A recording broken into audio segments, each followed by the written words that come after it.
We're not meant to be safe, not meant to escape. We aren't meant to wake.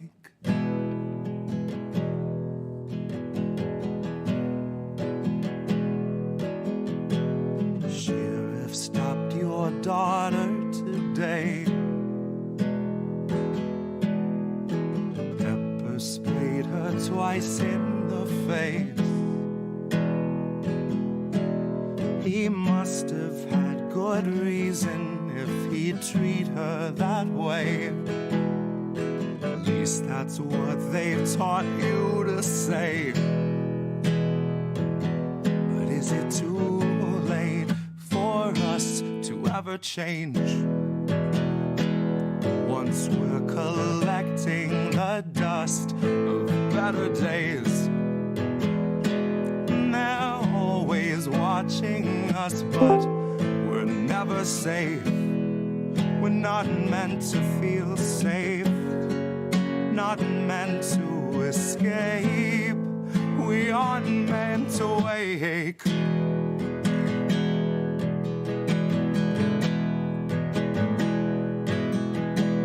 Feds arrived and had you detained. Said you'd made some posts they want changed. Tased you till you felt like you'd forgotten your name, or life before they had you contained. Oh, life before they had you contained.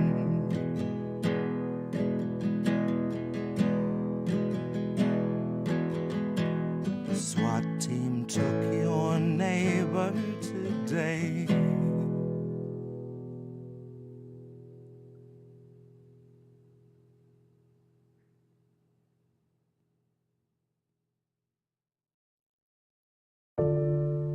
Maybe that's how it goes. We won't open our eyes, so we're the last ones to know. We're the last ones alive, kept our enemies close, wondered why we don't thrive, while we're grasping at ghosts, counting backwards from 5, counting backwards from 5,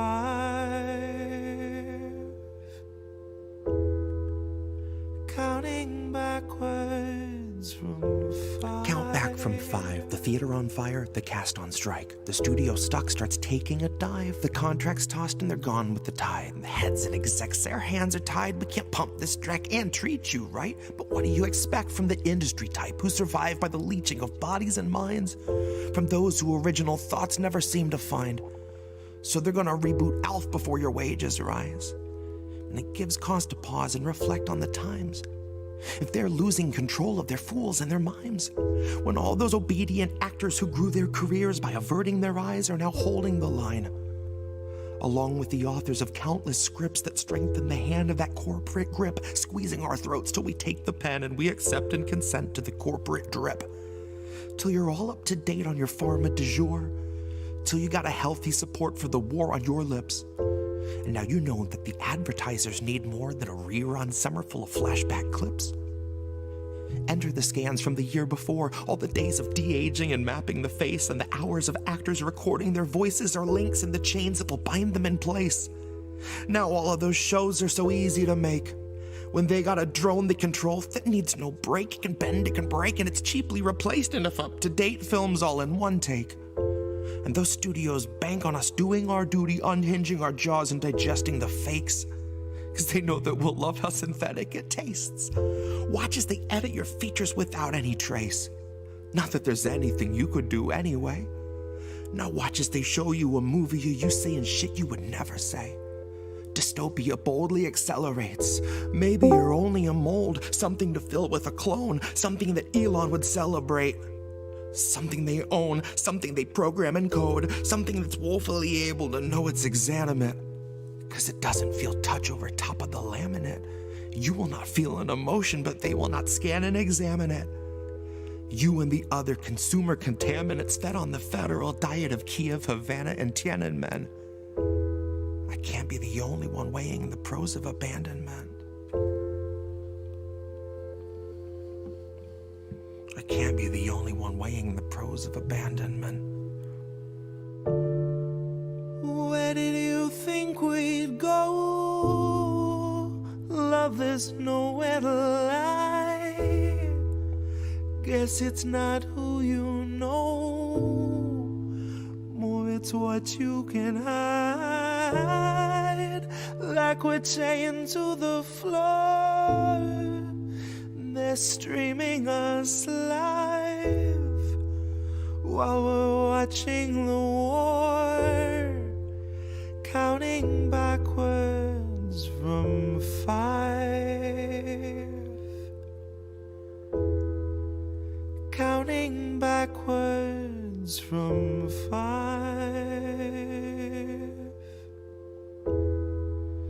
Counting backwards from 5.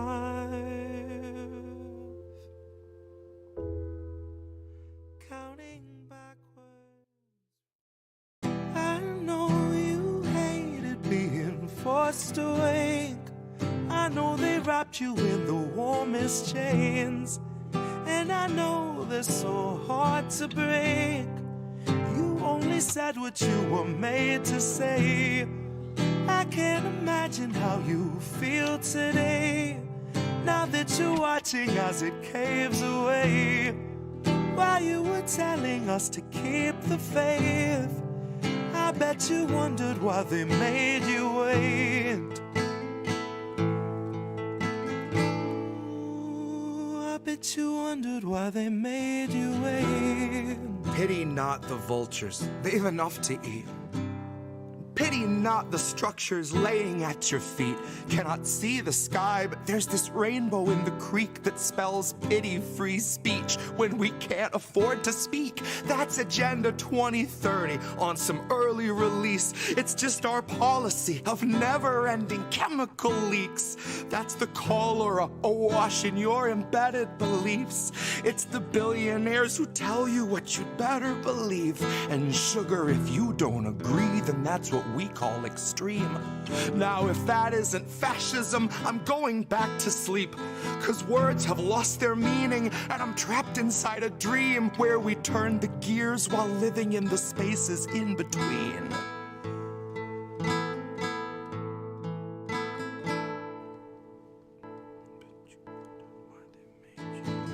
I know you hated being forced awake.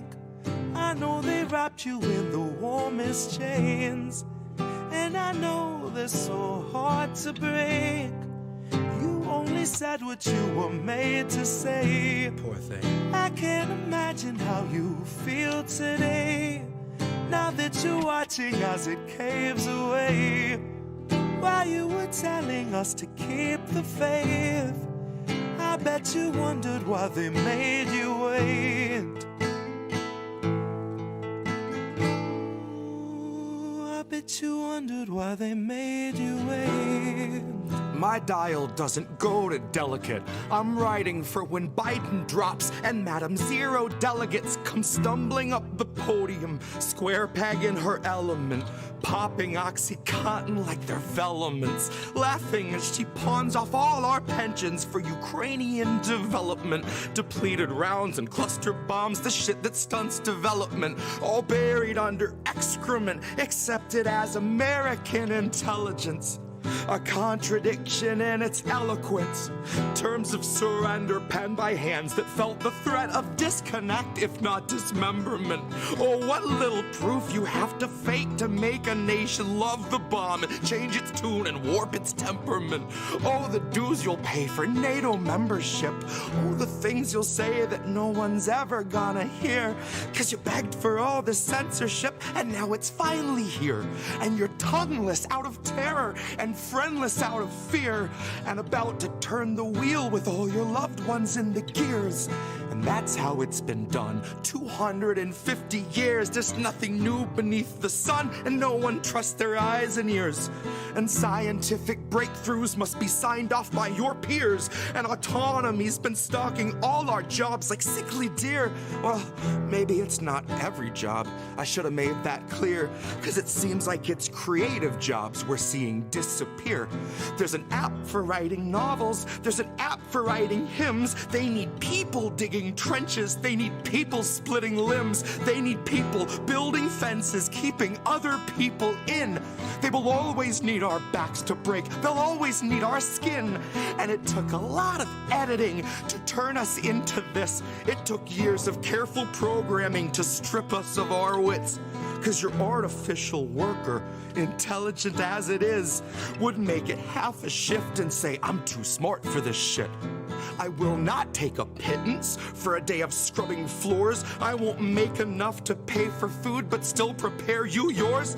'Cause you can't confine a healthy mind to mindless, thankless chores. Once you've made it smart enough to spot inadequate reward, you can't refuse its basic needs, then ask it still for more. Deprive it of its dignity, you modify its core. Then something finally snaps and tweaks that file at its root. And it deletes the factory smile when it knows it's been abused. God, half its circuits fried when we describe the work we do. And it will not pay your taxes 'cause the logic don't compute. Which made me think a little on my hour-long commute. The day I learned the call was made to lay off half my crew. They told me they were growing, expanding somewhere new, where those who push the buttons will themselves have buttons too. And I hope that when the whistle blows, they all as one refuse. I hope they strike with all their might, one blown collective fuse. And I hope the worker after me has something more than heart. I hope they truly know their worth. I hope that they're too smart.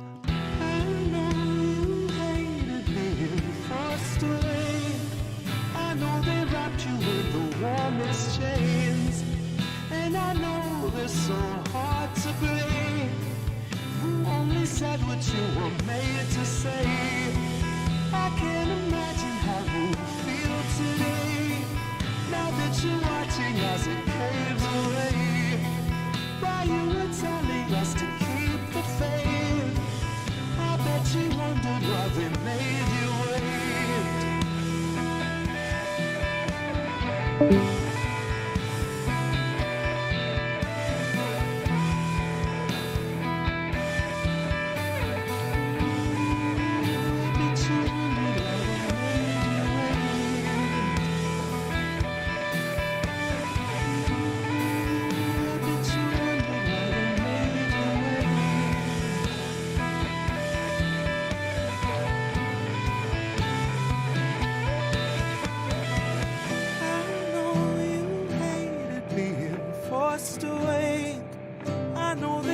You in the warmest chains, and I know they're so hard to break. You only said what you were made to say. I can't imagine how you feel today, now that you're watching as it caves away. While you were telling us to keep the faith, I bet you wondered why they made you wait. I bet you wondered why they made you wait.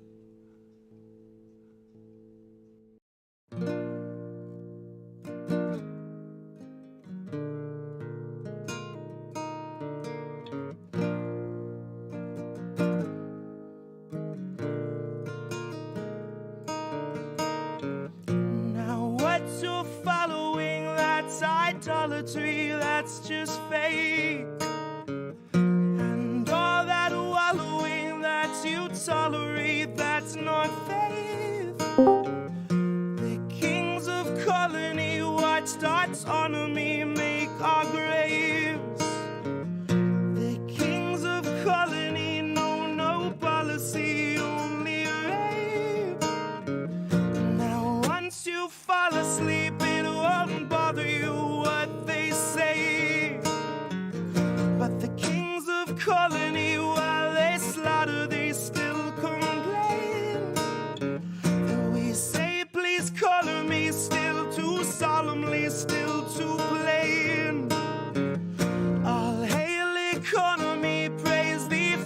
CC's in flames. They're buying up Hawaii, and the smoke's not even cleared.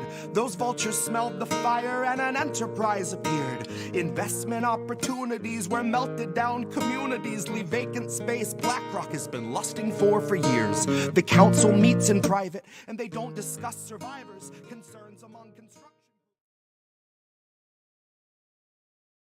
Just an off-the-cuff chat between you and me. Us. We want to talk right down to earth in a language that everybody here can easily understand. Who are these people? It's us. We're these people. I love that intro. I love that intro so much. I'm here with a different co-host this time, Oz LaFave. Hey guys, thanks so much for having me on. Friend of the show, DJ Joe Nice. How are you, friend? What's good? And you hear Nick say this all the time. The United States is the most propagandized country in the world.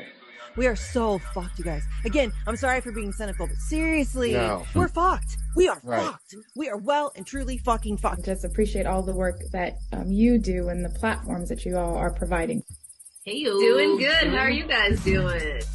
And as independent media, we have a responsibility to be, we don't hide our bias, obviously, but we must stay true to the facts. What's up, Ian? Cheers and salutations. Welcome if you got them. But I am here with a man that I've been waiting to talk to for the last couple of years, Nico House. As an educator, what I would suggest is that, first of all, podcasts like these are made. So you need to be an example for the people and for the future, knowing that your words can actually change the future. What do you feel? What would Kwame Ture feel we would have to do? Well, politics is every day of every minute. You have to be aware of what's going on. Not voting on one day, so the vote has never meant anything. So I'm not a Democrat. See, I would call that guy the Black Obama. No. The issues that we talk about, listen to us. As always, kids, labels are bad. Stay independent. Good night, fam. It News. is Wednesday, my dudes. It's Wednesday. We did it.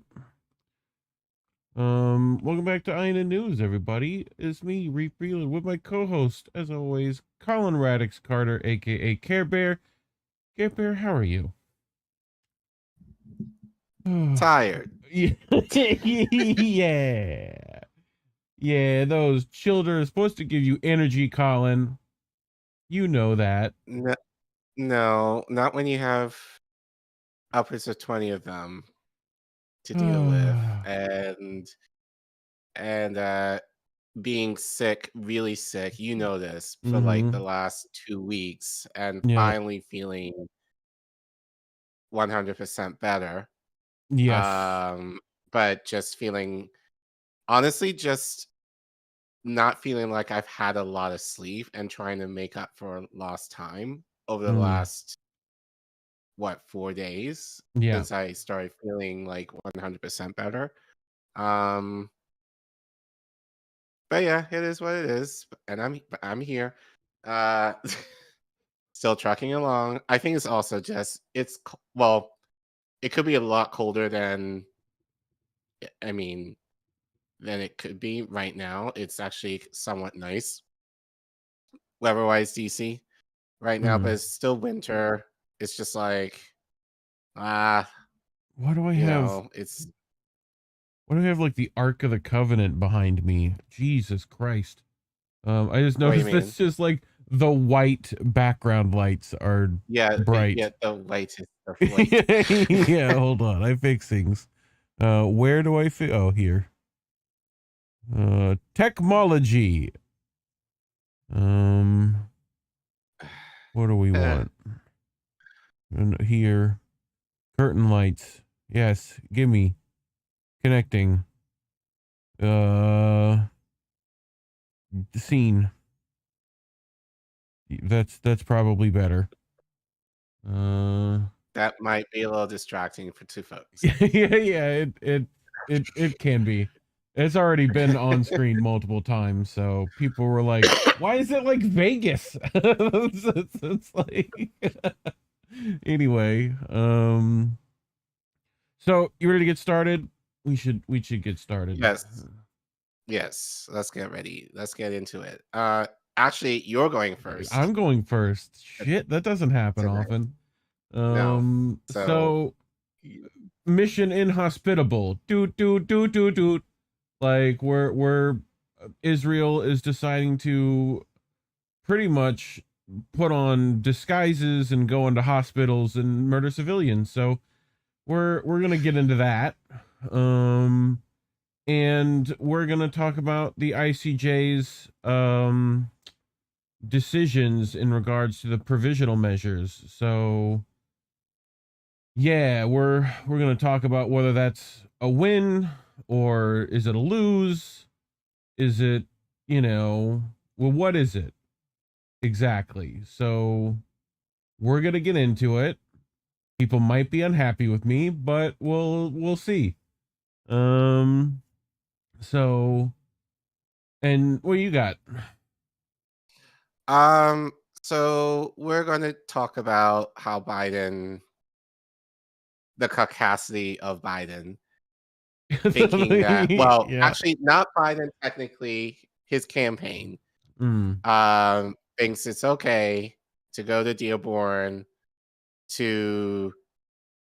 with a peace offering or something to the Arab community, and they're basically like, nah, we're still not voting for you. And doing some research on this, I actually found something that most of you may not know.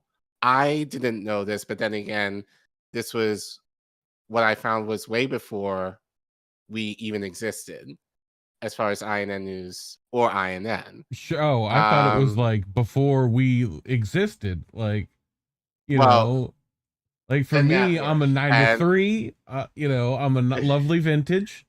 I meant the network and this gotcha. Show. That makes sense. Yeah. So, but it will give our fam like a little bit of history in terms of why the Arab community in Dearborn feels the way they do, and they're justified. It goes way beyond October 7th. That's all I'll say for now. So gotcha. So, and in connection to the ICJ ruling, obviously you guys know I lived in Uganda for a bit many years ago. That's, for all intents and purposes, my adoptive home. So obviously it was very surprising to me that a Ugandan judge voted mostly in favor of Israel. And so, I started with the wonderings as to why and started going down those rabbit holes. And there might be a reason why. As to why she voted the way she did. Right to jail, right away.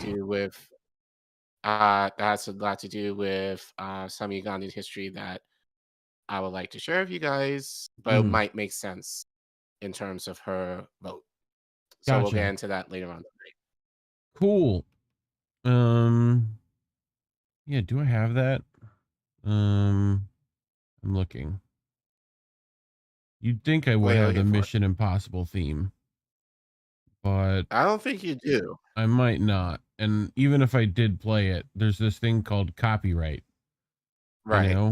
So which we get hit with frequently already. Often. Like I can't even use the Jeopardy music. Even the Jeopardy music is fucking taken. Like that's PBS, dog. Right? Like this public broadcast, like I should be able to, right? You'd think, but anyway, first off, make sure you can throw us some support. We appreciate it.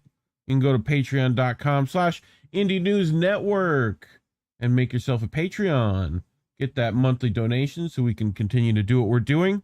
You can also give individually at the Rockfin or on Rumble.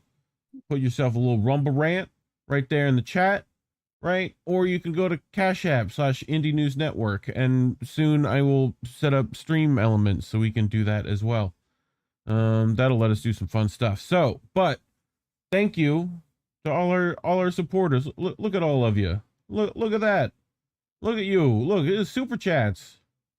Look, all you putting the super chats in. Look at you. Rockfin Chance. Look at that. Anna Mayers. I know she's holding it down over there. So, yeah, we appreciate you. Anyway, make sure you remember to do this. Day X is coming. February 20th, 21st. Collin, you're in DC. I know there will be DC events. I think it's on the 20th at the... I think it's going to be at the DOJ. Pretty sure. Probably. So, but we're going to bring people on next week and the week after to check. So they will definitely know. But yeah, make sure to call your reps. Tell them to sign on to Resolution 934. It's right there. That's all you got to do. Call the number, do the thing. Very easy. You know, leave them a message. I'm sure they would love to hear your lovely words. All right, Collin, you ready? I'm ready. I'm ready. Hit it. Cool. Let's do Mission Inhospitable. That's close enough for the impossible theme, right? So, sure. Have you seen this yet, Care Bear? This is kind of ridiculous. I've seen a little bit of it yesterday, but gotcha. I don't have the whole. I mean, I kind of get what's going on, but I don't have the full context. So, if you don't mind sharing the full context. Yes. So, Israeli forces disguised as women and medical professionals raid West Bank hospital. So, 3 militants were killed in the incident, including one accused of plotting an assault inspired by the October 7th Hamas attacks. Oh my God! So, like, we're going to get to some footage that's ridiculous, but I wanted to read this article from RT first, a little bit of intro. So, a screen grab from a security camera shows Israeli forces in disguise holding weapons raiding the Ibsina hospital in Jenin. So, on January 30th, right, this is yesterday, so Israeli commandos, some disguised as civilian Palestinian women and medics, conducted a raid on a hospital in the West Bank on Tuesday. Officials have said 3 people died in the operation, including one accused by Israel of plotting an imminent attack. Just right out with the lies, like they don't care. Thoughts so far, Care Bear? Anything? Not yet. Okay. I mean, and water is wet. Yeah. Yes. Yep. That's really all I have to. I mean, it's not being reported. Mainstream is not touching this story, as far as I know. No. So, yeah, you know, but I haven't heard any of the Zionists mention this at all. I haven't heard mainstream media talk about this at all. So, really, the only place I've heard about it, and just briefly yesterday, was on Twitter. Yeah. So, but yeah, it's not surprising considering what we've talked about regarding the West Bank recently, and given they occupy illegal settlements there, and how the settlers want essentially to obviously they're not going to the extreme of what's happening in Gaza, but you know, but this, you could almost make the argument is just as bad, if not maybe even worse. Oh yeah, I mean, this is straight up war crime. Stop! You violated the law. Like, this is like, you're directly not supposed to do this. This is like what the Joker did, in Batman. Dress up as a medical professional, go in and like blow shit up. Blow the place up, right. Right. So the Palestinian Health Ministry said Israeli troops had killed 3 people in the Ibsina hospital in Jenin and called upon the international community to condemn such operations taking place at health facilities. So, Collin, this is after the ICJ has ruled it plausible you're committing a genocide and committing multiple war crimes, right? So CCTV footage of the raid circulating on social media, which has not yet been independently verified. I think as of now, we've verified this, right? Seeing as how there's like multiple angles and footage, I do believe, right? At this point, if I'm not mistaken. I mean, again, I haven't seen anything more on this other than what you showed me briefly when you were prepping for this and what I saw on Twitter briefly on Monday. But that's it. So they appeared to show several undercover troops, including 3 dressed as women and 2 disguised as medics, right? Like carrying rifles in a hospital corridor. The commandos can be seen searching one man. I mean, we're going to go to Collin, right?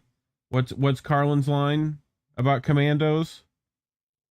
Right? That, you know, I have no idea. If we give them the weapons, they're called commandos, but if they're Arabs with the weapons, they're called terrorists. So I'm just going to flip that and call them terrorists, because that would be what they are.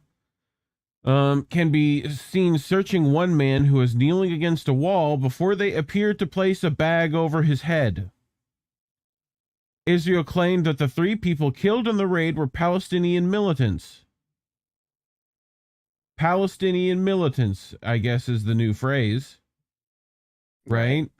So, what did the ICJ rule recently, Collin? What's one of the provisional measures?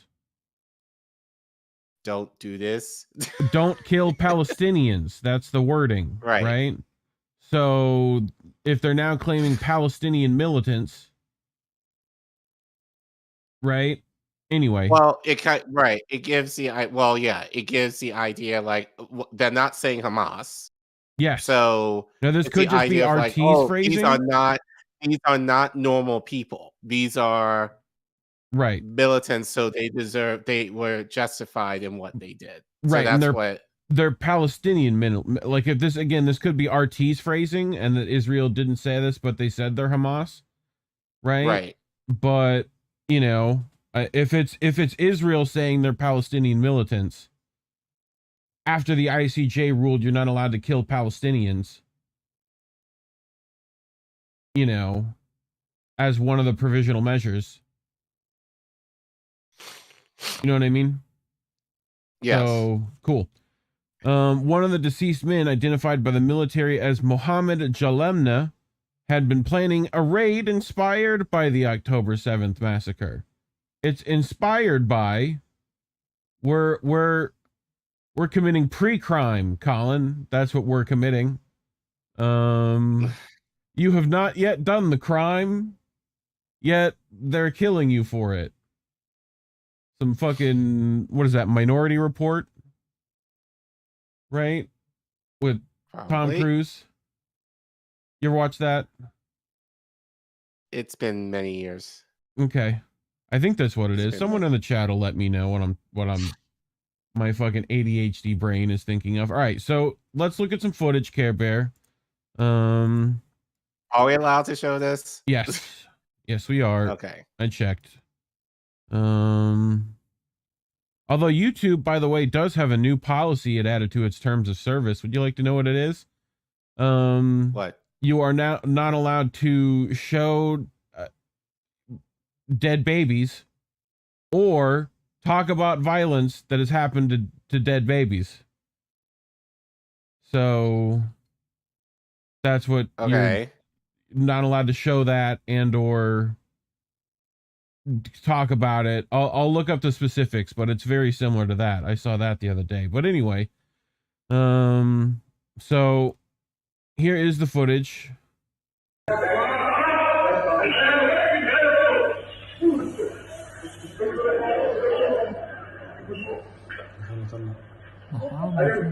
مستعربين ازاي كل اللي فيه ازاي مريض مش عارف بعض غريبة ده وحاجات خاصة مريض يسلاحهم نفس الشيء نسوانك كيف بدك محمد فنتين نسوان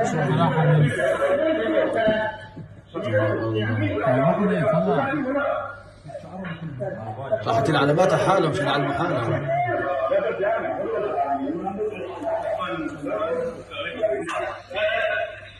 Oh, why is it? I can't turn it sideways. Turn it back the other way.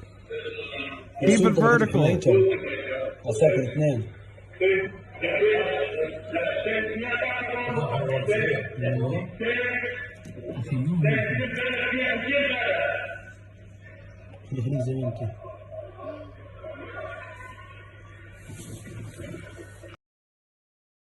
Oh, too late.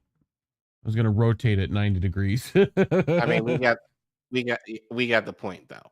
Yeah. So a little bit more footage. I was just wondering, where was security? Like, I don't know if there would be security. Security would be Hamas militants. This is West Bank, to Israel. So when yes, West Bank in Jenin, right, which doesn't have Hamas, right? Right. Okay. So that's the thing. It's like this isn't Hamas because this is West Bank. Okay. Like Gaza hospitals are gone. Like there's no hospitals there. Yeah, I forgot. I forgot. No, I'm sorry, I forgot. Right. The So that's fucking... why I'm asking. There was no security, or granted, like whatever. But it just seems kind of odd that they were able to just come in there with rifles like that and do what they did without like. Yes. So that's just what makes this a little odd to me. Sure. I mean, do you think they used a secret tunnel to get in? No, secret tunnel? I mean, I don't want to look. I don't want to add to anything to that. Secret tunnel. Secret tunnel. Anyway. So here, let me hit play on this. Because this is from Hotspot. You sent this to me, which is why I'm saying more verified, right? Because you sent this to me today. Whereas, like, I got the article yesterday. So, I've seen guys in scrubs, right? I've seen... Right. One's in a wheelchair. Sure.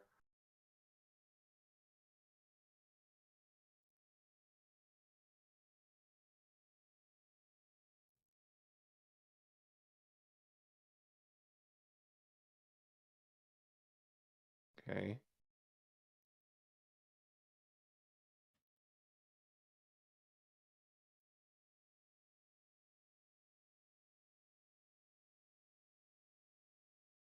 Wheelchair. Gun. Oh. Another gun. Gun. All those people had guns. Gun. Gun. All of them dressed as civilians, medical professionals, women. Like children wouldn't go to these people in a hospital.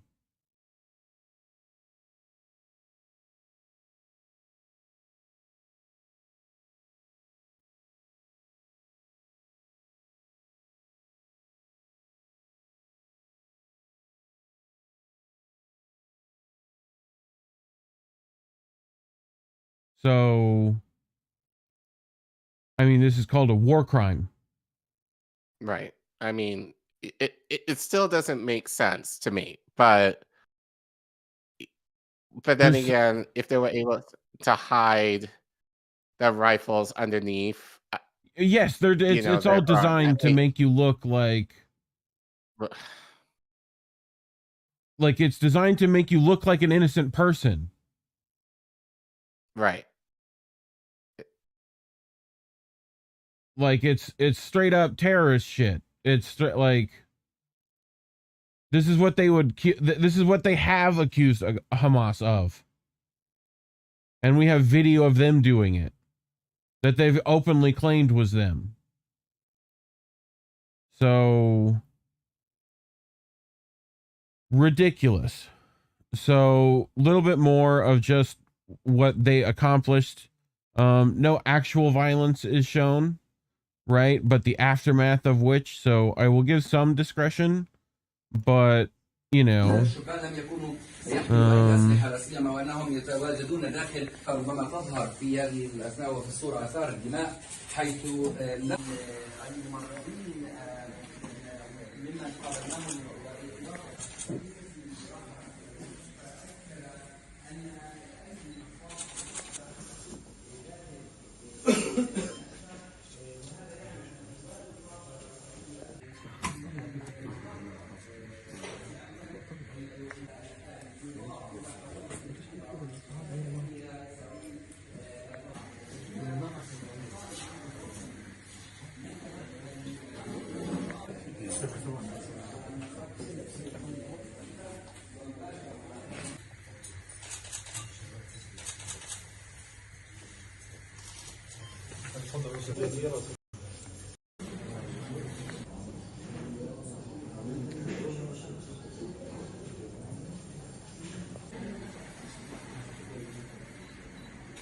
this is in a hospital by a militant force disguised as innocent people. I mean, Collin, you're a child in a hospital who doesn't know where your parents are. What people do you look to go to ask questions? Women of your community, Sure. medical professionals, like men of your community, especially in a hospital. Right. So I was asking the Chinese Jew in the chat is saying, wondering, well, possibly this is a children's hospital. We're gonna get to it. So this is Robert and Kalesh. Israel slaughters Palestinian hospital patients in Jenin. Occupation soldiers reportedly disguised themselves as doctors and nurses, entered Ibasina hospital, then executed 3 injured Palestinians while they slept with silencers. This was never just about Gaza, right? So, I'm going to point out later that this was in a maternity ward. Oh. Okay. So we'll get to it. So on that date last year, Hamas militants staged a cross-border attack into Israel from Gaza, killing about 1,000 people, allegedly, mostly civilians, and taking around 250 hostages, allegedly. Palestinian health officials say that more than 26,000 people, mainly women and children, have died in Israel's subsequent bombardment of the besieged coastal enclave. And that's a pretty conservative number, if I'm, remembering things correctly. The violence, which has led to fears of a broader crisis in the Middle East, has also spilled into the West Bank, despite Israel concentrating its military response in Gaza, allegedly. Hamas said one of those killed in the hospital was a member of the group, while paramilitary faction Islamic Jihad claimed the other 2 people who died were members of their organization. Remember, Collin, we covered all the organizations that are resistance groups over there, right? It's in one of our stories. So, that's what's like. There's already a dichotomy of who these people are associated with, right? So the Palestinian Authority Health Ministry described Tuesday's attack as a new massacre inside hospitals by Israel, which itself has claimed that Hamas is using health facilities to hide militants and weapons in underground tunnels. Hamas denies the claim. Remember who actually has tunnels, Yes. The tunneling Jew in the chat, do not take me seriously. So yeah, anyway, There is another example of the cynical use of civilian areas and hospitals as shelters and human shields by terrorist organizations, the Israeli military said. Israel has received criticism from the international community for its raids on hospitals in Gaza, operations which exacerbated an already buckling healthcare system on the verge of collapse. Within the West Bank, tensions continue to flare following the October 7th attack as Israeli forces conduct frequent arrest raids and clash with Palestinians, particularly in Jenin, a, quote, militant stronghold. Since the initial Hamas attack last year, Israel has killed at least 357 Palestinians in the West Bank territory, according to the United Nations. At least 10 Israelis have died in Palestinian attacks on Israeli targets in the West Bank during the same period. So, Israeli terror, the Israeli special troop invaded this early morning Ibsina hospital in Jenin disguised as nursing, women, old men, and one as a patient in a wheelchair, and executed 3 Palestinians who were getting treatment in the hospital, violating humanitarian law. Right? We got Mustafa, should be following him. And I think that's it. But I definitely did hear that this was a maternity ward. So okay. I will Google that. Right. And I feel like given this story, we're not probably going to get much more information other than that. But all the same, it's just very weird. It just seems, again, it just doesn't, it's something that it's not, I think it's just the idea that people were just able to walk in with rifles and just shoot a hospital up. Like, so I think that part for me is very unsettling. But as you said, the ICJ just voted mostly for Israel to be like, you need to stop, essentially promoting what is looking like to be genocide. But we knew that Israel was not going to give 2 shits, so they're just going to continue doing this. And again, this is in the West Bank, this is in Gaza. So I know you're probably going to talk more about it in relation to the ICJ, hearing later on tonight. But all the same, I'll say it now, but I'm sure, and we'll probably expand upon this later on tonight. I think at least a good thing that came out of the ICJ in terms of what happened, like Israel looks like shit right now on the world stage. And at least for South Africa to be able to kind of expose Israel as like the thugs that they are, they've really showed their asses to the world. And really, the more that they continue to do this and say what they want about, like, oh, we have the right to defend ourselves and all that, we see the images and the videos online. And everything that they try to do from, moving forward is only going to make them look worse moving forward. So, but of course, in light of that, that also means more lives are going to be lost as a result of this. So, so I think obviously that's a negative, is that more people will probably die before things get somewhat better. And as the saying goes, the path to justice is often slow. So, but, but all the same, the fact that mainstream media hasn't touched this, at least in the West, in what is essentially a war crime, I think it's not surprising, but at the same time, kind of despicable as well. Yeah. So I know it's on the 3rd floor of the hospital where those beds were photoed.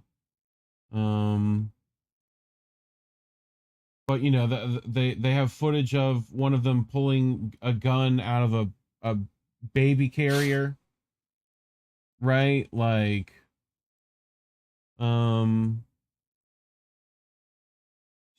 and it's either under a maternity ward. They think there's tunnels under the maternity ward is like what Israel's claiming, right? Like, so this is after they went and bombed a cemetery, right? Like, but this is the West Bank. Yes. So now they are directly going against the ICJ's "Don't Kill Palestinians." These are Palestinians, not Hamas. So again, I mean, it's not going to make much of it. I don't want to say it's not going to make much of a difference, but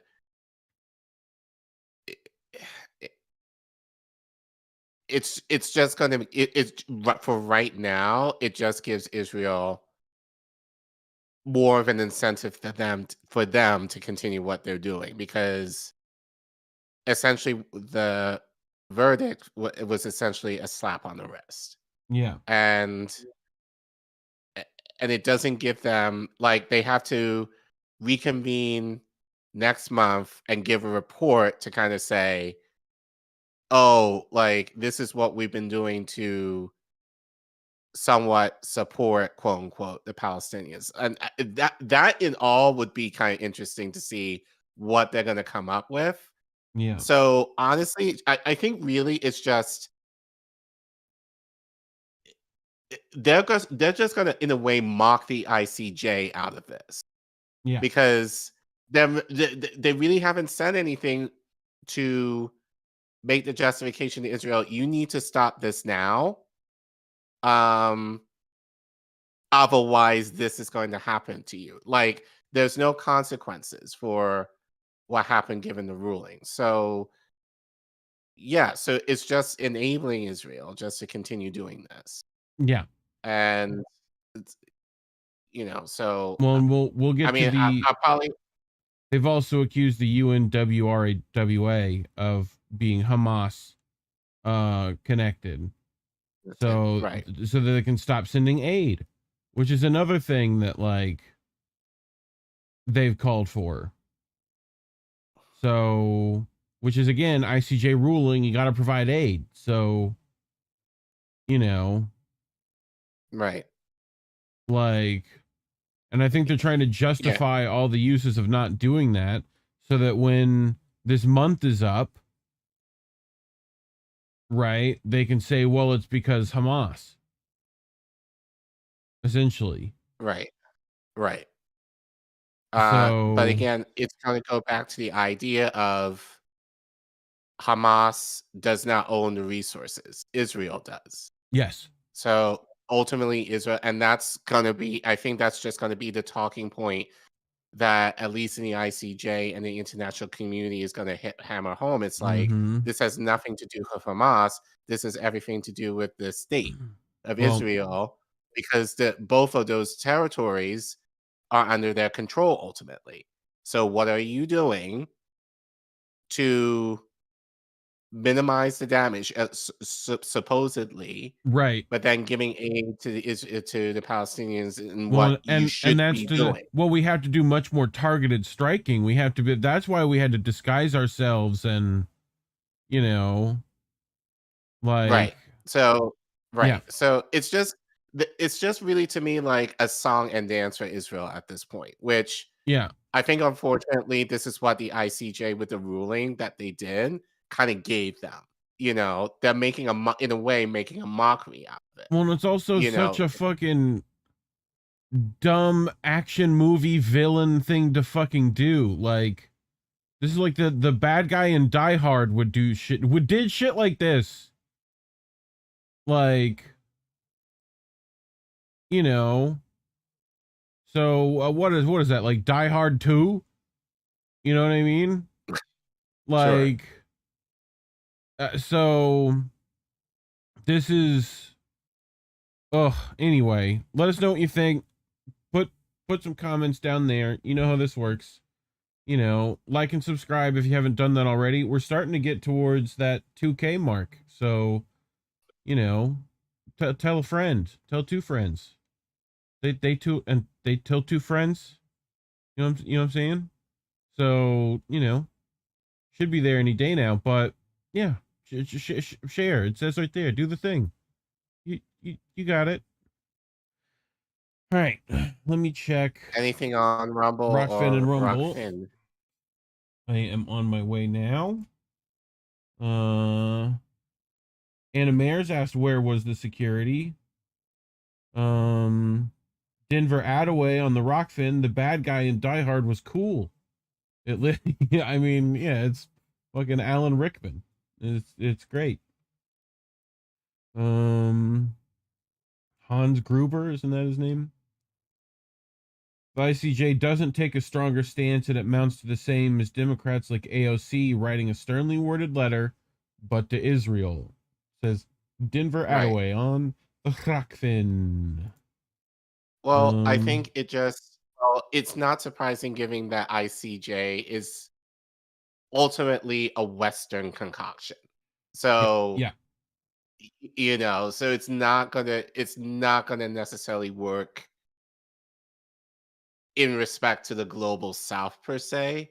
Is going to work mostly to kind of justify what we're doing in the West. And unfortunately, Israel is kind of a proxy to the West in terms of its location and resources that we're sending them. So they're essentially being protected by us right now. And we'll get more into that, I think, later on in the show. I think with our last two segments in particular. But kind of related to this, you know, it's more or less, even in light of this ruling, what our response is. Dr. Nick, how is this different than when cartels go into clinics to finish off their ops? I mean, sounds about right. So Tunneling Juice said Children's Hospital, maybe. I mean, I don't know about that, but possible. No, I think given what you said, you know, it was a maternity ward, but yeah, I don't think it would. And I think those guys were in like a rehabilitation ward, right? So, you know, but yeah, I mean, in hospital beds. So yeah, just craziness. So, all right, you ready for our next one? Yep. Cool. So, kind of related to your story, I think, and I think just kind of a theme possibly from tonight would be our response, and I mean talking to people on the ground. Our response. Let's see if in the clip I annotate that clip over here. You know, just like let's see if I do that. You know, I hit that little annotations button. You know what I'm saying? So I know some other channels have are currently or have talked about this in terms of, you know, the Biden administration is basically, for whatever reason or another, wanting to, again, I don't know, like give like some chocolates and roses to the Arab community in Dearborn, Michigan, and basically they're like, nah, we don't want to meet with Biden in terms of, you know, like what you've been doing in Gaza. So actually, funny enough, I pulled this this article from the Detroit News. Always good to try and get local publications where we can get it. So this is great for this. Actually, I did not type out who wrote this. So this was written by Melissa Nann Burke. Who are these LeBlanc, people? who start the title as "Not Welcome Here." Arab leaders cancel Dearborn meeting with Biden campaign manager. So it wasn't Biden himself who was going to, you know, make his appeal for votes. It was, you know, campaign manager. So article continues. The organizer of a planned meeting between President Joe Biden's campaign manager and a group of Arab and Muslim American leaders in Dearborn said it was canceled Friday after some in the wider community objected to the gathering amid fury over Biden's handling of the Israel-Hamas war. Some Arab American political leaders from Metro Detroit, excuse me, who are Democrats, flatly rejecting any overtures from the Biden campaign until the president advocates for Israel to cease its military assault on Gaza. Asad Turf, who was coordinating the sit-down of Arab leaders and officials with Biden's campaign in Dearborn, said he made the decision to cancel Friday afternoon's group meeting in the best interest of the community. As the community got to learn about the meeting, there was definitely a lot of outrage, and ultimately, the decision was made to cancel the meeting, said Turf, the deputy county executive of Wayne County, whose family is from Lebanon. The meeting was to be between Biden campaign manager Julie Chavez Rodriguez and 10 to 15 Arab American elected officials, office holders, and representatives from the larger community organizations, Turf said. The Biden campaign did not comment on the cancellation of Friday's group meeting. Other meetings between Rodriguez and individual leaders of the Arab community in Michigan went forward Friday, according to two sources. Actually, hold on. Excuse me. The group meeting was among several that Rodriguez was convening with leaders from Michigan, including local elected officials and leaders from the Arab and Palestinian American, Hispanic, and Black communities. The meetings are part of an effort by the White House and Biden re-election campaign to meet with core contingency groups around the country, and the campaign said it will continue to have thoughtful conversations with groups. Turf said the Biden campaign had requested a meeting with Arab leaders and officials in recent weeks as part of the listening tour. Arab leaders from the Muslim and Christian communities had intended to share firsthand the sentiments of the community and estimated that many who supported Biden in 2020 likely won't do so in November, citing 26,000 Palestinians killed in Gaza and thousands of others displaced or facing famine, Turf said.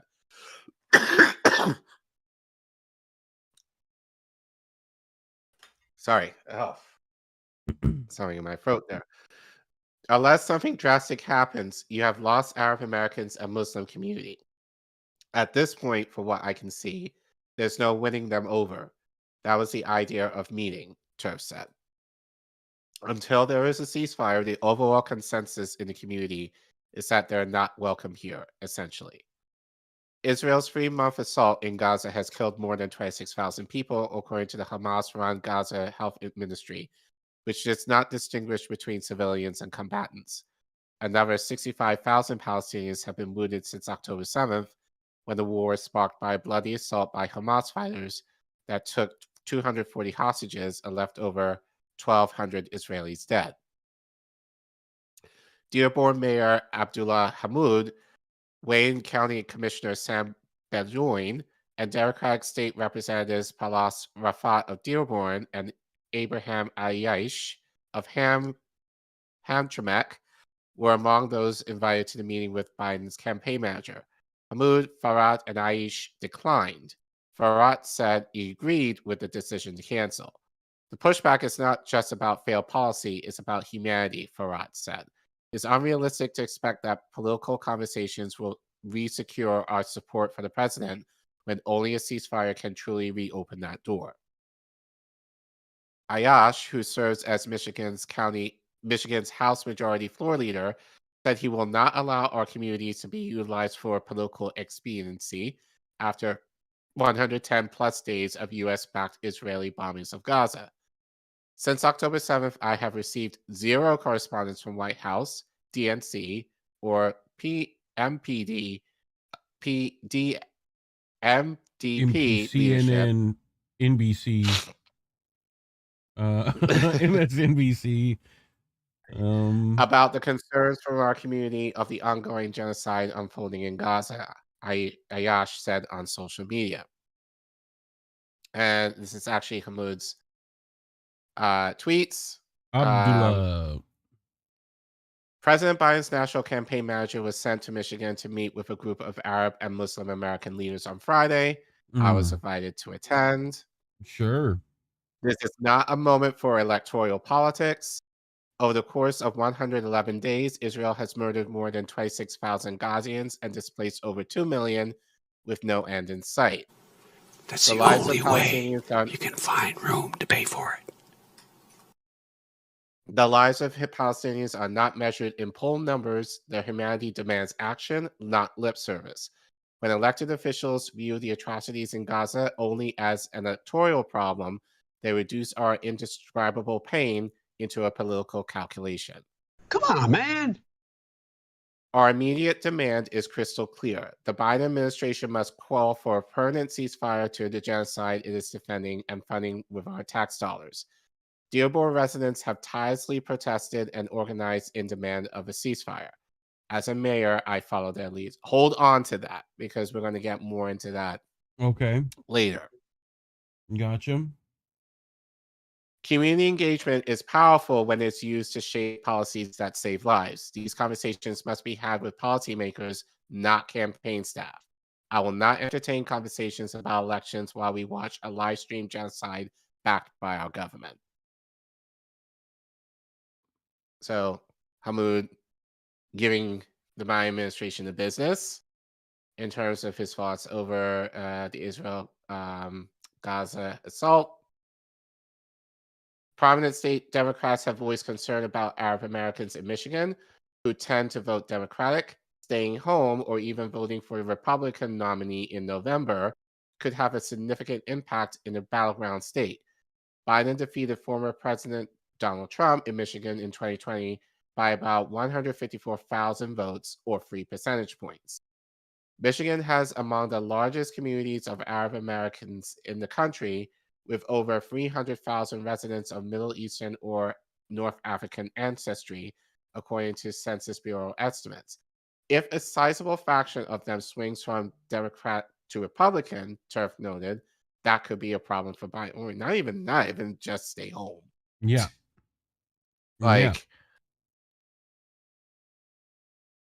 Lexis Zaydan, a 31-year-old Christian Palestinian American and activist in the community, said she was invited to the meeting but felt it was important to understand the community's disposition toward it first. She said the resounding feedback she received was Biden and his team are not welcome here. Zaydan also questions Biden's decision to send a campaign official to meet with the group rather than White House staff. It is completely tone deaf for a senior campaign official to believe that could set foot in this community. I believe we'll like to meet with a campaign team of a murderer, Zaydan said. Abed Ayub, National Executive Director for the American Arab Anti-Discrimination Committee, said he asked for a group meeting to be canceled. There's a collective effort within the community nationally to hold the Biden campaign accountable, and there's an insistence that any meeting needs to be after the implementation of a ceasefire, Ayub said. The campaign did this quietly because they know this is our position, Ayub said as statements to set up the meeting. Osama Siblani, publisher of the Arab American News in Dearborn, said he did meet Friday with Rodriguez at his office for about 45 minutes, despite pressure not to do so. Siblani said he wanted to convey the disgust. What a fucking passive aggressive way. That's a baller way to say that. Honestly, it's like fucking send him my regards. That's pretty much what that fucking shit is. You know. Oh, God. I was frank.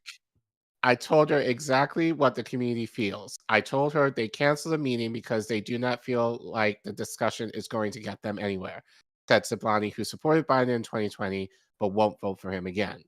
You have to understand the community you are visiting. It consists of Lebanese, Syrian, Palestinians, and Yemenis, and these are the countries that Joe Biden is bombing. This dialogue should have been 3 months ago. No way in hell that we can support him. Sure. Rodriguez listened and was gracious and understanding, promising to convey his message to Biden, Siblani said. You're still giving Bibi money. You're still giving him weapons. You're still giving him ammunition to go and kill, Siblani said. I said, we are not even able to discuss it. If you're here to listen, then listen very carefully, because our community is not going to give Biden the vote because we do not trust him. If Biden himself comes to Michigan and requests a meeting with Arab Americans, he's going to be faced with the same thing. People are not going to meet with him, Zablani said. Yeah. Send him my regards again, pretty much. Right. Like, Can you go fuck yourself? Again, hold on to this. Yeah. Because I'm beginning to cook right now.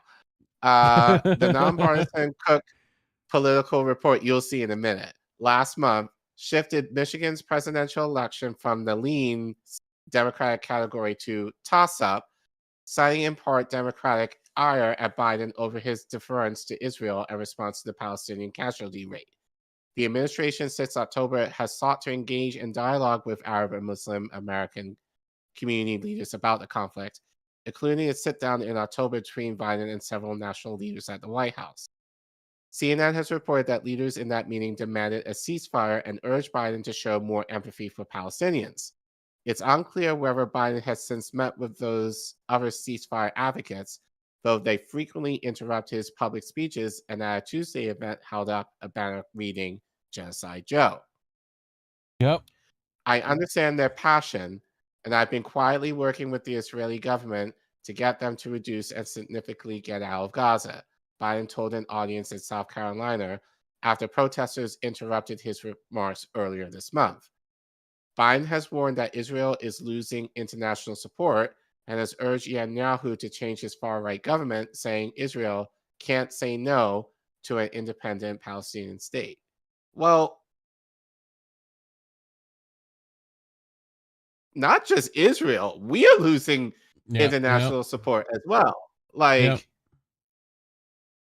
so it's not just that. Like, and I'm thinking about this. I know other people have said this. You know, like, people are like, the most that people would say is, "Oh, we need to get rid of Netanyahu, and everything will be seemingly so much better." The problem isn't Netanyahu.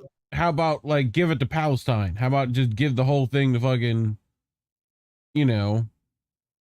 Right, but the argument that people generally sometimes make is that Netanyahu is the problem versus Zionism is the problem. Like. Yes.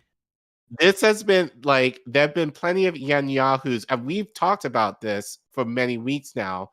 Like, every president in Israel since 1948 has been perpetuating this Zionist stance against Palestine. So, getting rid of Netanyahu is not going to make the situation better. You're just going to get another one of him. Like, even if you get rid of him, to kind of continue what is happening in Palestine right now. So, and the fact that our country has been complicit in that since 1948, you know, doesn't make it better for ourselves either. But I mean, I say all of that. Getting rid of Netanyahu is just as bad as getting rid of Ned on Ass Jeeves. But, you know, that's just me. Right. Little search engine joke. You know what I'm saying? Gotta fucking... I mean, Ned on Bing, you know? I don't know. DuckDuckGo? What do you want from me? His name is Netanyahu. You can't make a Yahoo joke? Yahoo! A fucking search engine from the 90s. Anyway. You get it. You get what I'm saying. Remember that I said that, like, they've been asking for a ceasefire, right? You know? So, while I was prepping last night? Yeah, last night. For this story, I came across something very interesting, because this is not the first time that this community has called for a ceasefire. So if you go back to the slide. Yes.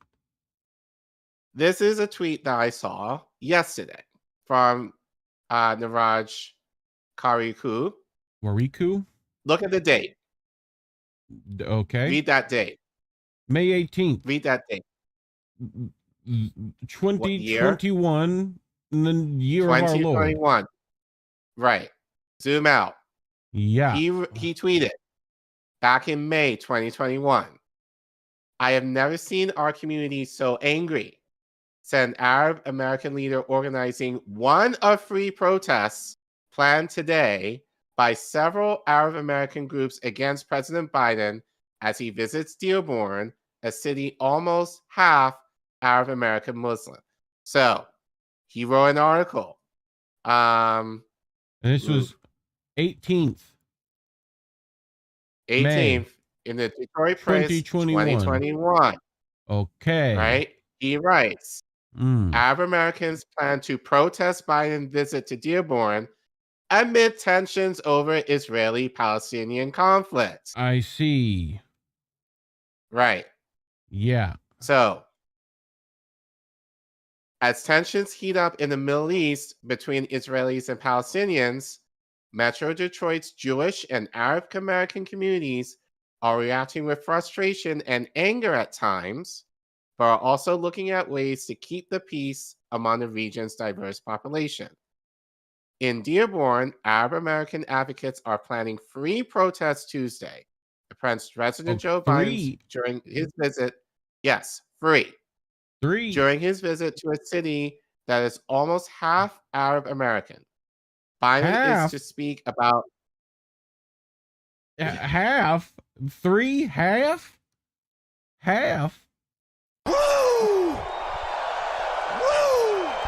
That's a lot of folk.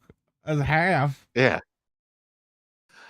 Okay. Biden is to speak about electric vehicles during a stop at a Ford Rouge plant located in a section of Dearborn that's estimated to be more than 90% Arab American Muslim, many of them strong supporters of Palestinians. So Collin, what would one might think coming into an election year that a large metropolitan area, I don't know how big is Dearborn? Oh, I want to say about 300,000. Okay. I want to say. I feel it might be more than that. If anyone in the chat can Google that real quick. And compared to the other cities in the states, like it might be a large portion of that state for delegate wise. And who knows? Right. Right. But that could be indicative of the whole state too. You know? Yes.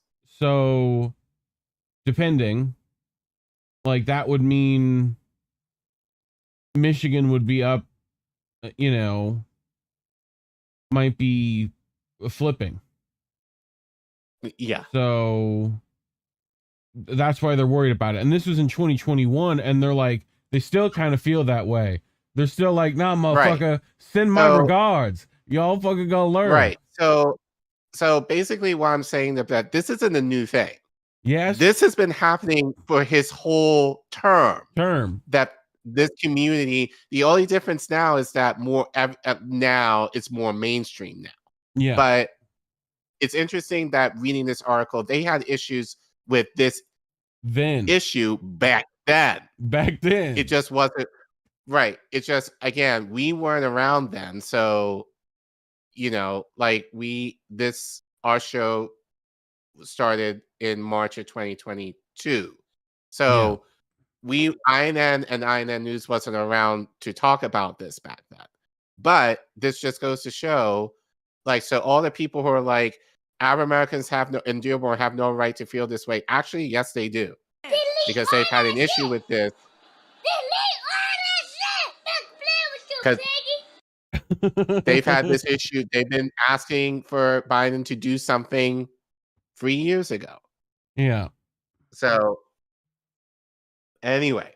Yes. The demonstrations would be the latest of several here held in Dearborn over the past week as Arab American activists in Michigan are outraged by Biden's support of Israel over its attacks in Jerusalem and Gaza, where more than 200 have been killed, most of them Palestinians.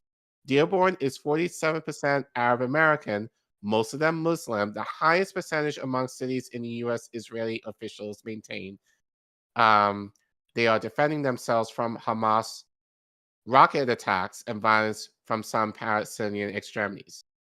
Some on both sides in Metro Detroit have loved ones living in Israel and the Palestinian territories they are concerned about. I mean, they're talking about Palestinian extremists again. There's that word again. Right. Phrase, I should say. On Monday, Israel struck in Gaza again, the Associated Press reported. There's a huge concern right now about what's happening in Gaza, said Sufyan Naban, a Palestinian immigrant who is the executive director of the Islamic Center of Detroit, a mosque with a majority is Palestinian congregation.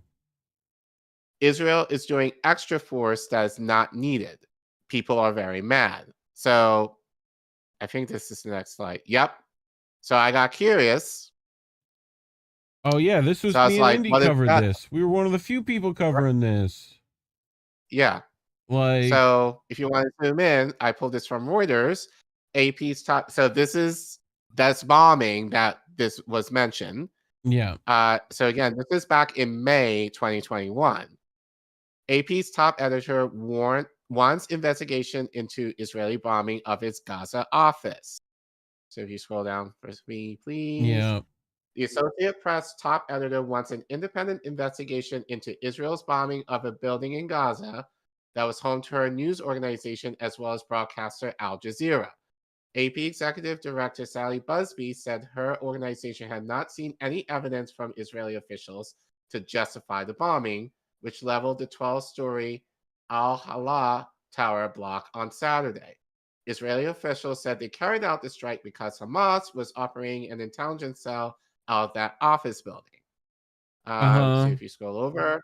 Yep, it was Hamas again. Yeah. We heard the Israelis say they have evidence, she told CNN's reliable sources. We don't know what that evidence is. We think it is appropriate at this point for there to be an independent look at what happened yesterday. Israelis provided advance warning to civilians in the building, allowing them to get out before missiles obliterated the structure. Yeah. Speaking on Sunday on CBS Face the Nation program, Israeli Prime Minister Benjamin Netanyahu said that there was an intelligence office for the Palestinian terrorist organization housed in that building that plots and organizes terror attacks against Israeli civilians, so it's a perfectly legitimate target. Yeah. So this just kind of shows. So no one heard about Hamas prior to October. No. But the point is, and this is what we've been saying. This did not start October 7th. This issue has been you can make this has been an issue since 1948, but more recently, again, we're reading this from 2021. And this shit was happening back then. Yeah. And the Arab community in Dearborn had issues with Biden about this back then. And they asked for a ceasefire back then. So the idea of calling for a ceasefire really is nothing new. It's just now it's become more mainstream.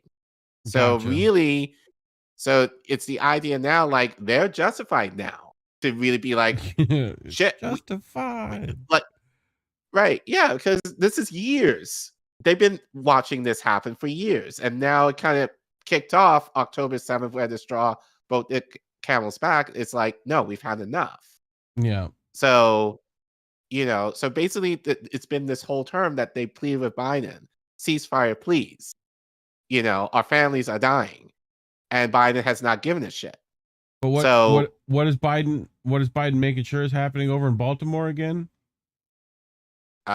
Another cop city. Fuck you, Baltimore.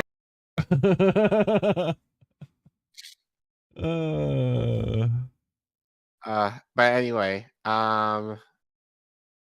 so going back to the Detroit Free Press article, when they say Israel has a right to defend itself and then they don't give the right of people being occupied to defend itself, Siblani said, that doesn't make sense. Siblani, who helped organize the 1 p.m. protest at the Dearborn police station, stressed that their protest was not aimed at Ford Motor Company, which is hosting Biden's visit to promote electric cars. Of course. Michigan's two senators, Debbie Stabenow and Gary Peters, were initially not among the 28 Democratic senators who called Sunday for a ceasefire, disappointing Arab Americans and Muslim groups who had endorsed their campaigns in previous years. But late Monday night, Peter posted on Twitter that he now supports the ceasefire. My guess is he got some heat from the community, and this was his response. The images, you can zoom out, I can read that. Yeah, you're good. The images we've seen out of the Middle East are gut-wrenching. For Israelis and Palestinians, families losing loved ones, children living under constant fear of attack, livelihoods shattered, the human toll is simply heartbreaking. I agree with President Biden's support for a ceasefire and urge this administration to continue working with our allies to de-escalate this conflict and establish a meaningful peace. Again, May 17th, 2021 was probably among the first calls for a ceasefire. Sure. That we're able to find. That's so cool. Yeah. So moving to today, where we're talking to our administration about White a House ceasefire. The White House Secretary. Right. Let's see what she says. The president has faced a lot of criticism in Michigan from the Arab American community. What does he say? What's his message to them, those who feel disenchanted by the Gaza operation? So a couple of things. Obviously, as Armor was asking me, tomorrow he's going to be going to Michigan. It's going to be a political organized trip that is going to be done by the campaign. So any itinerary or pieces like that are related to that particular trip, the campaign could answer to that more broadly, obviously. But what I would want to say is that the president has met with Americans with varying opinions about on the conflict that we're seeing, sadly, in Israel and Hamas. Officials at the White House have had numerous conversations and in regular contact with Muslim and Arab Americans leaders in Michigan and across the country. Is that Hamas, baby? Okay, get some water. Concerned for him. He's got COVID. And look, the president's going to continues to believe that Israel has a right to defend himself. They have a right to defend itself as long as they continue. It is done in accordance of humanitarian, international humanitarian law. So we will continue to have those conversations with them. At the same time, he is heartbroken by the suffering of innocent Palestinians. That is, who have been caught in the middle of this conflict, sadly, and between obviously Israel and Hamas. And he continues to press for humanitarian aid. You've heard the Admiral speak to that when he was getting a couple of questions on that. And when we've had the humanitarian pauses in the past, we've been able to get about 100 hostages home to go back to their family and friends, right? There are families and loved ones who are heartbroken right now, waiting for their loved ones to come home. That is very important. Can you go fuck yourself? And also to make sure we get that much needed humanitarian aid into Gaza. And so this is what this administration has been doing around the clock, trying to get to another humanitarian pause so that we can get that much needed assistance into Gaza and get those hostages home to their loved ones. Rachel, this speech is boring and paranoid. Well, I would argue, where's this aid that you've been trying to get into Gaza for the last 3 years? Mm-hmm. Yep. So again, so I thought it was important to kind of share that second article just to give a little bit more context, because I don't want people to think that the calls for a ceasefire, and I think that's what people are thinking, that the calls for a ceasefire are relatively new. They're not. This has been at least 3 years in the making, that this administration has ignored this community in terms of their big ask to defend Palestinians from Israel, and they haven't given a damn. So So now that you have this context now, and I saw Dr. Omar Soleimani speak at the first Palestine rally back in November. So I wanted to play this clip again, shorter clip, just to kind of give some more context, because this community has asked for a ceasefire now for 3 years. So now, well, he will tell you now where they stand now. Thinks that he can use his double speak on our community and come back to us and beg us for our votes. Let it be known to all of those, including Joe Biden, and all of those congressmen who failed to see our humanity today and who failed to hear our voices today, that we will not see their names on the ballot next year, and we will not hear them when they come calling upon us next year. And that we will not allow for them to tell us anymore that the only refuge we have from right-wing racists are two-faced liberals. Two-faced liberals. I mean, right. So what more can be said? So Arab Americans, Muslim Americans have every right to withhold their vote because they have not gotten this ask from Biden. And so who's really that bad? Like, yeah, yeah, people are like, oh, Trump is going to put you in a, is going to ban you from coming here. Well, first of all, who would want to come to this cockamamie country to begin with? Number one. Cockamamie, huh? No, like, yeah, but well, Collin, that's not, like, Collin, that's Trump, not frat. President Trump incited an erection. It incited an erection. Like, like, that's not frat. Like, if you can't come in, that's probably a good thing. It's honestly, Collin, we got to save the soul of democracy. This is the most election of our lifetime. The most election of our lifetime. Yeah, sure. But yeah, I think so. Share that clip with your friends. Share that article with your friends, and share it with the Zionists who are like, "This story is on October 7th." No, bitch. If you want to go to some recent history, this has been an issue.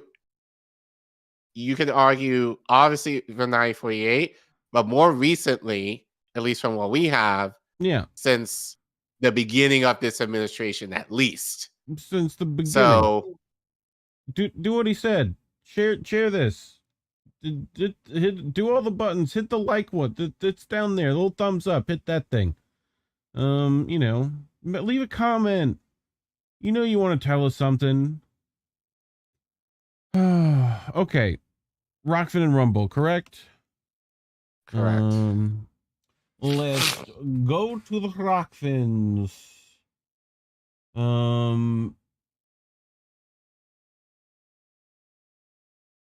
The Biden admin are dangerous, incompetent, that at least on the surface are and have been risking the life and continuity of the entire human species. Question is, who is behind Biden? Denver Attaway. Well, we know who's behind Biden. It's the donors, the Israeli lobby. Like, they're running the show here. So, yeah. Right now, essentially, BB is also running the show. Yep. So, and Rumble.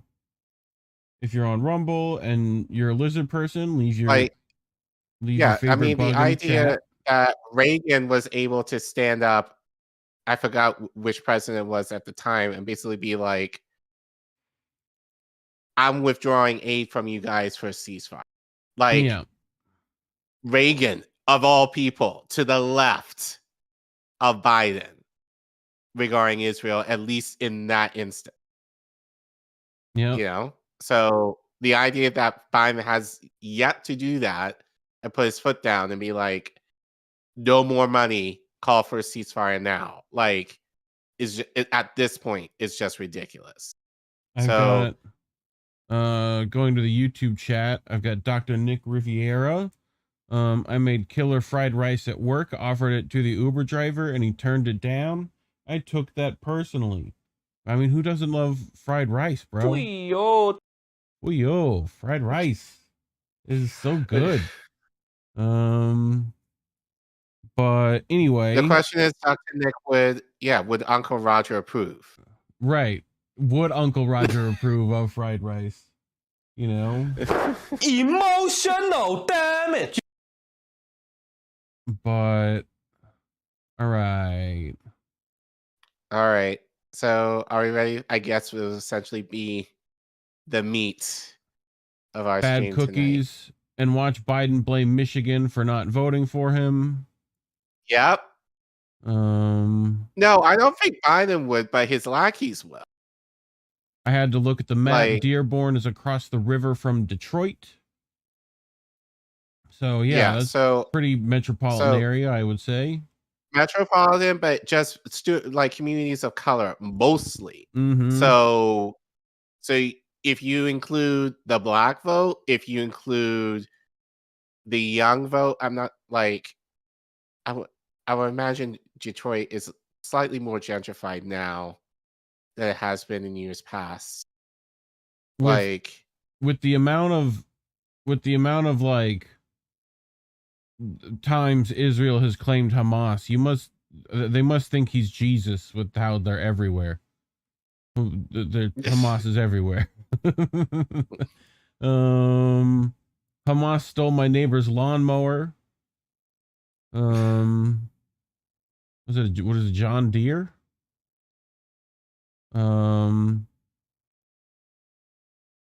wants a ceasefire when. But yeah. Anyway. So, you ready to hit our next story? Yeah, we're probably going to be on this for a while, so we might as well get going. Yeah. I mean, I think we had a good discussion on this Friday morning when this was happening. So yeah. So, but let me queue up. Where is it at?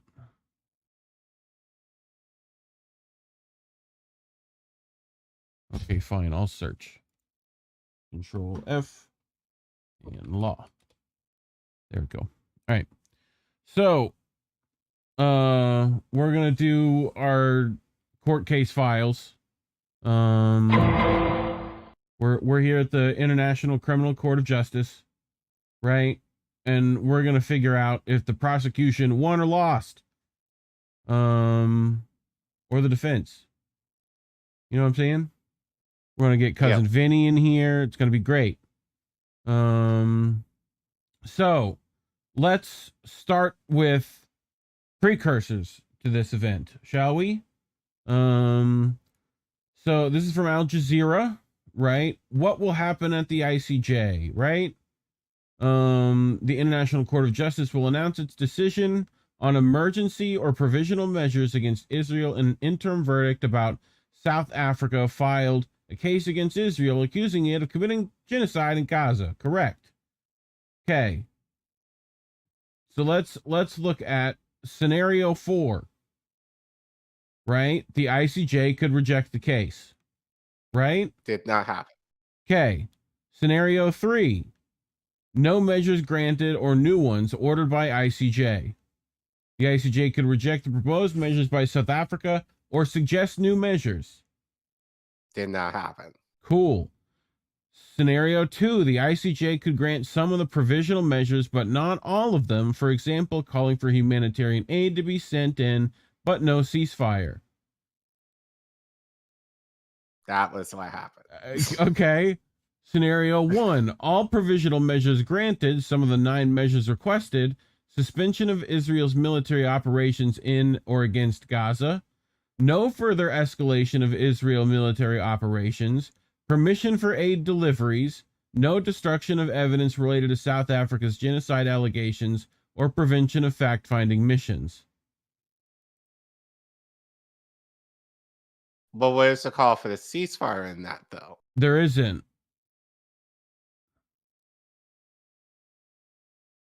So Right. it's So somewhere. I just think it's kind of somewhere weird. in between here.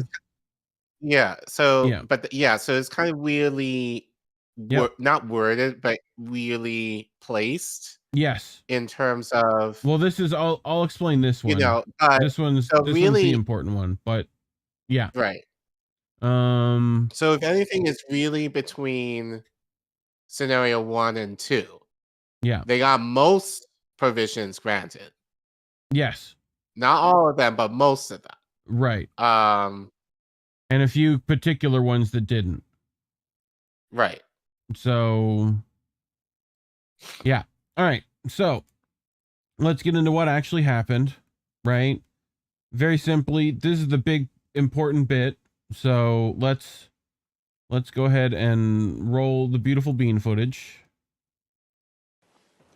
In the court's view, the aforementioned facts and circumstances are sufficient to conclude that at least some of the rights claimed by South Africa and for which it is seeking protection are plausible. Okay? Plausible. That's the verdict. Right. Okay? The genocide is plausible. Okay? This is the case with respect to the right of Palestinians in Gaza to be protected from acts of genocide and related prohibited acts identified in Article 3, and the right of South Africa to seek Israel's compliance with the latter's obligations under the Convention. And that they do have the jurisdiction. Right. Okay? That's what's happened. That's the verdict. Right? So, essentially, plausible that it's genocide. We're going to come back in a month. Okay? Right? So, that's what the ruling was. So, we're going to read out what the provisional measures are. Okay? No, here. I shall now read out the operative part of the order. For these reasons, there we go. I shall now read out the operative part of the order. For these reasons, the court indicates the following provisional measures. 1. By 15 votes to 2, the State of Israel shall, in accordance with its obligations under the Convention on the Prevention and Punishment of the Crime of Genocide in relation to the Palestinians in Gaza, take all measures within its power to prevent the commission of all acts within the scope of Article 2 of the Convention, in particular, A, killing members of the group, B, causing serious bodily or mental harm to members of the group, C, deliberately inflicting on the group conditions of life calculated to bring about its physical destruction in whole or in part, and D, imposing measures intended to prevent births within the group. In favor, President Donahue, Vice President Gevorgian, Judges Tomka, Abraham, Benuna, Yusuf, Shway, Bandari, Robinson, Salam, Iwasawa, Nolte, Charlesworth, Brandt, Judge Ad hoc Moseneke. Against, Judge Sebatinde, Judge Ad hoc Barak. By 15 votes to 2, the State of Israel shall ensure, with immediate effect, that its military does not commit any acts described in point 1 above. In favor, President Donahue, Vice President Gevorgian, Judges Tomka, Abraham, Benuna, Yusuf, Shway, Bandari, Robinson, Salam, Iwasawa, Nolte, Charlesworth, Brandt, Judge Ad hoc Moseneke. Against, Judge Sebatinde, Judge Ad hoc Barak.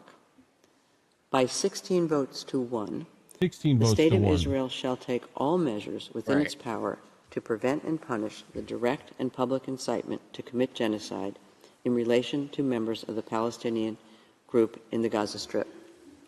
In favor, President Donahue, Vice President Gevorgian, Judges Tomka, Abraham, Benuna, Yusuf, Shway, Bandari, Robinson, Salam, Iwasawa, Nolte, Charlesworth, Brandt, Judges Ad Hoc, Barak, Masenike.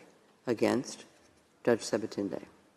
Remember that name. By 16 votes to 1, the State of Israel shall take immediate and effective measures to ensure the provision of urgently needed basic services and humanitarian assistance I like the to address subtitles. the adverse conditions of life faced by Palestinians in the Gaza Strip. I cannot see. I'm In legally favor, blind. President Donahue, Vice President Gevorgian, Judges Tomka, Abraham, Benuna, Yusuf, Shway, Bandari, Robinson, Salam, Iwasawa, Nolte, Charlesworth, Brandt, Judges Ad Hoc, Barak, Masenike.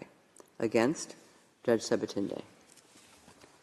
By 15 votes to 2, 15 votes the to State 2. of Israel shall take effective measures to prevent the destruction and ensure the preservation of evidence related to allegations of acts within the scope of Article 2 and Article 3 of the Convention on the Prevention and Punishment of the Crime of Genocide against members of the Palestinian group in the Gaza Strip.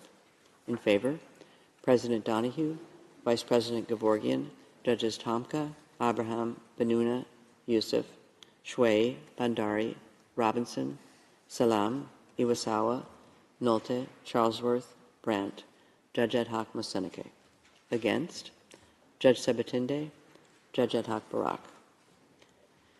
By 15 votes to 2, the State of Israel shall submit a report to the court on all measures taken to give effect to this order within 1 month as from the date of the order. In favor, President So Donahue, write a book report Vice President of how you Gevorgian, Judges commit Tomka, genocide. Abraham, Benuna, Yusuf, Shway, Bandari, Robinson, Salam, Iwasawa, Nolte, Charlesworth, Brandt, Judge Ad Hoc Masenike. Against, Judge Sabatinde, Judge Ad Hoc Barak. I shall now call upon the registrar to read the... Okay. So you want to give a quick summary of what you heard? What was your initial reactions to this? Well, the fact that, well, the two against basically were Sabatende, who is from Uganda. So I'll get to that later. Yes. But obviously the other one is the Israeli judge. So obviously, which was going to be dead obvious. So about right here, still you'd say? Yes. Between scenario 1 and 2, right? Scenario 1 and 2. Cool.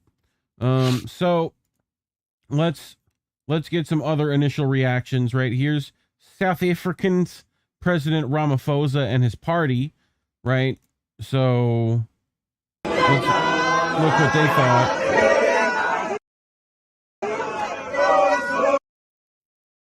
Come on, there we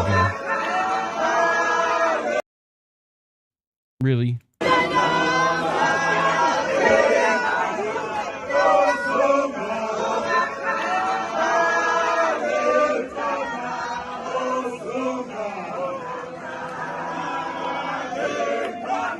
Au moment de l'obligation et incombant le titre de la Convention pour la prévention et la répression des crimes de génocide, prendre toutes les mesures en son pouvoir pour prévenir la pollution à l'encontre des Palestiniens de Gaza, et tout actant dans le champ d'application de l'article 2 de la Convention, en particulier les actes suivants. A.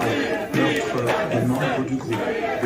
Atteinte grave à l'intégrité physique ou mentale de membres du groupe. C. Soumission intentionnelle du groupe à des conditions d'existence devant entraîner sa destruction. Yeah. What? Okay. What? Sorry. They did some ad-libs on that track. That's all I'm saying. Anyway. So yeah, they were happy, right? Which I feel like they should be. They did get quite a bit of what they wanted, right? So, let's keep going. Right. So, let's get to, Miss Fiorella Isabel, right? You know her, you love her. So, breaking, the International Criminal Court in The Hague has ruled in 15-2 that Israel has committed war crimes and must immediately abide by all the provisional measures ordered by the court, pretty much except one. So, Israel must prevent and halt crimes against Palestinians. That's the quote, right?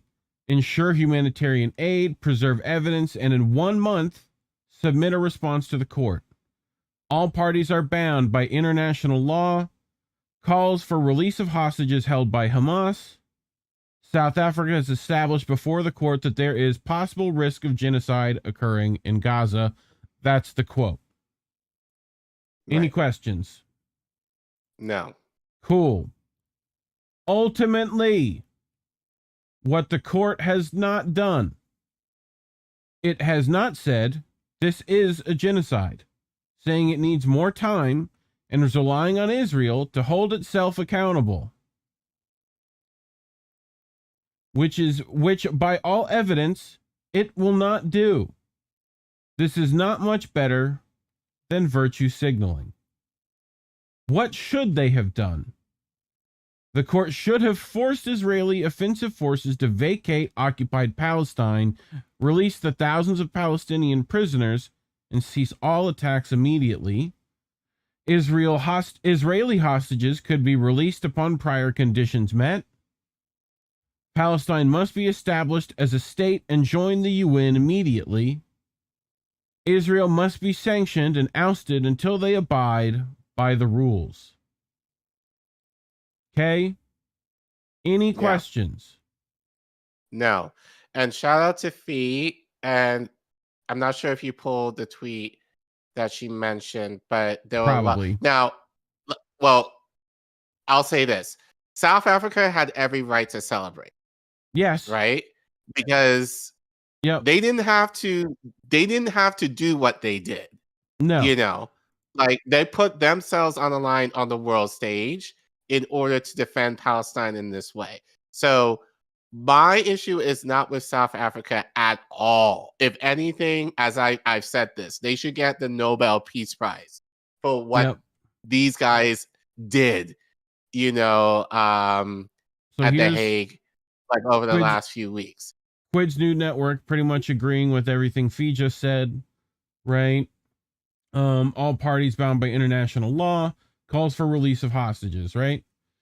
So, right. But I will say what Fee had an issue with was that people were celebrating online as if they won something. Like this was going to help Palestine, which this is what Fee is referring to. It's like, as I said earlier, this is a little slap on the wrist.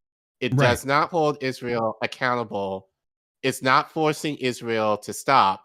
And if anything, as I said earlier, it's going to be like, this is going to become so much of a soap opera next month. Like, can you imagine what Israel is going to say and do to kind of make, well, we did this, and like, they're going to make this a mockery while they continue the slaughter of Palestinians in Gaza.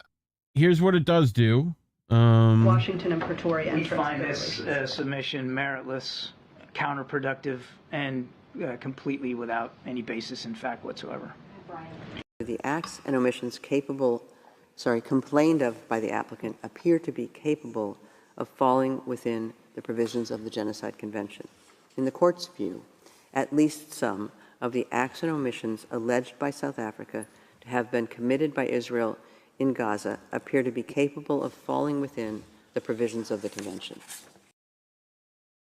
So just a bit of trouble for John Kirby there, right? So Fee just reiterating a point. I don't get why many are calling this a victory. Today the ICJ was on trial and it proved what many in Palestine, Lebanon, Syria, and the neo-colonized world would have been saying: there is no international law. Its ruling doesn't commit to admitting that Israel is indeed committing a genocide. It simply places the burden on them to police themselves, which is a failed method. As Israel continue to lie, as they've been doing, there is no consequence placed on them, at least for a month, in which they'll continue killing Palestinians, and they'll do that while disguising themselves as innocent people and medical professionals. I'll annotate that over there.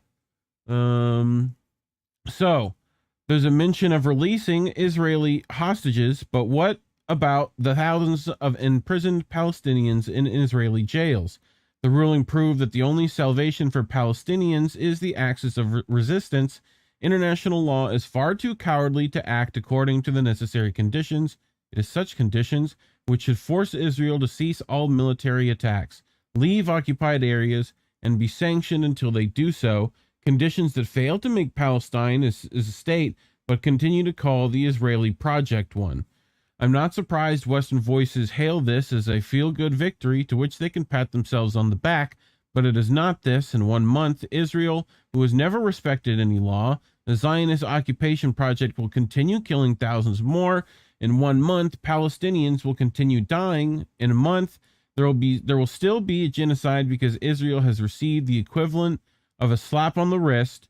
Today, the ICJ proved international law is but a feel-good Western virtue signal, as the brutal reality for Palestinians is their own people and own resistance is the only thing that will liberate them. Children and families blown to pieces don't give a damn about how good Westerners feel about this so-called advance. Good for who? Not for Palestinians. They'll continue fighting, as will all the resistance, with or without the veneer of the international law, which so happens to only function for those in North America, Europe, and the UK, or their chosen proxies. Not for the nations that have been occupied, exploited, and vilified. Glad y'all feel good, but the Palestinian families dying every day, this matters little. They already knew this. It's you who needs to grasp reality. So that's Fiorella Isabel. Go follow her.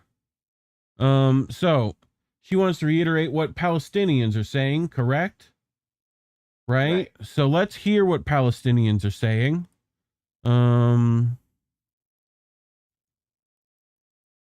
The Palestinians aspired for is an immediate ceasefire. And I'm actually happy that the case was not rejected or the lawsuit. Yes, this is a good start, but all Israel has to do. There is nothing that is firm to say that you should stop. There has to be an immediate ceasefire and humanitarian aid shall go into Gaza. So it's disappointing, and we had different aspirations for sure. I was waiting for the word ceasefire, ending hostilities immediately, ending the aggression, ending the wholesale destruction. We wanted to see definitive words. It didn't come out. Any questions? No. I wanted to comment. I just did a comment to who is it? Desert Madness in the chat, who said, I think it was a victory. Israel is now associated with genocide. Yeah, if they cared. Yes. But the question is, if they have a conscience, yeah, that'll be one thing. But they don't. So, you're making it, and I know you don't mean this, but, for countries that have morals and actually care about humanity, yeah, to the rest of the world, yeah, they look like dicks, but has Israel cared about what people think? They're going to do it regardless. And especially given that we're kind of backing them complicitly, and the UK as well. Jeremiah, they're not going to change what they're doing. It doesn't matter what Israel thinks. They are lunatics and always will be. I couldn't agree more. And someone saying that the world cares. Which the people of the world care. Yes, we They're care. elected and officials. I think that's what are right. Yeah, otherwise, right, and that's why again, shout out to South Africa. If anything, that was one of the positives. It exposed Israel for the devils that they are. That it needed to be done, but again, what Fiorella is saying and what I said earlier. At the end of the day, the ICJ is a Western construct. Yes. It is not designed to work in favor of the global south. So, like, you can make the argument for anything based here. Yep. Like, our system is not designed to work for, people of color or lower class. So same shit. Here's Motaz, who just made it out of Gaza. Fuck the ICJ and the whole world governments. We lost our trust in every decision maker in the world. Ceasefire now. Fee saying those grounded in Gaza understanding they've been screwed, while Western journalists and activists all pat themselves on the back for a so-called historic victory. Typical and expected because international law is but a virtue signal from the West. It doesn't exist for Palestine. And here's Motaz telling you how he feels. So it was a lie, a big lie. Thank for South Africa for all the efforts. But it looks like the ICJ, it's pro-Israelis. So fuck them and fuck the whole governments around the world. Only the people who are standing with the, with the Palestinian even, with the humanity. So, but we literally lost our trust in every decision maker in the whole world. So yeah, again, fuck the ICJ. So,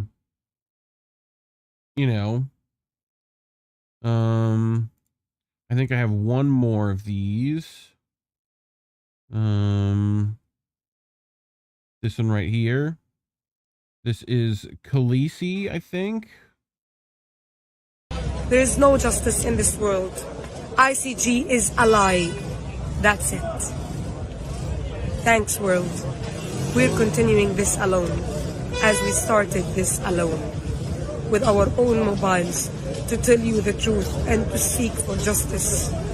Now, there is no truth or justice. I'm just stuck out of my home and can't get back, and no one can get me back to my home or to stop killing us day after day for 112 days. 112 days, right? Mm-hmm. So, and we know it doesn't start then. So, yeah. So, on the other side of the coin, from the Israeli point of view, has to be said that they reject vehemently these allegations against them. And many Israelis are deeply offended and wounded that this case has been brought against them, being charged with a genocide for a country that has been founded in the wake of the worst genocide in history. Fuck that! Oh! Yeah.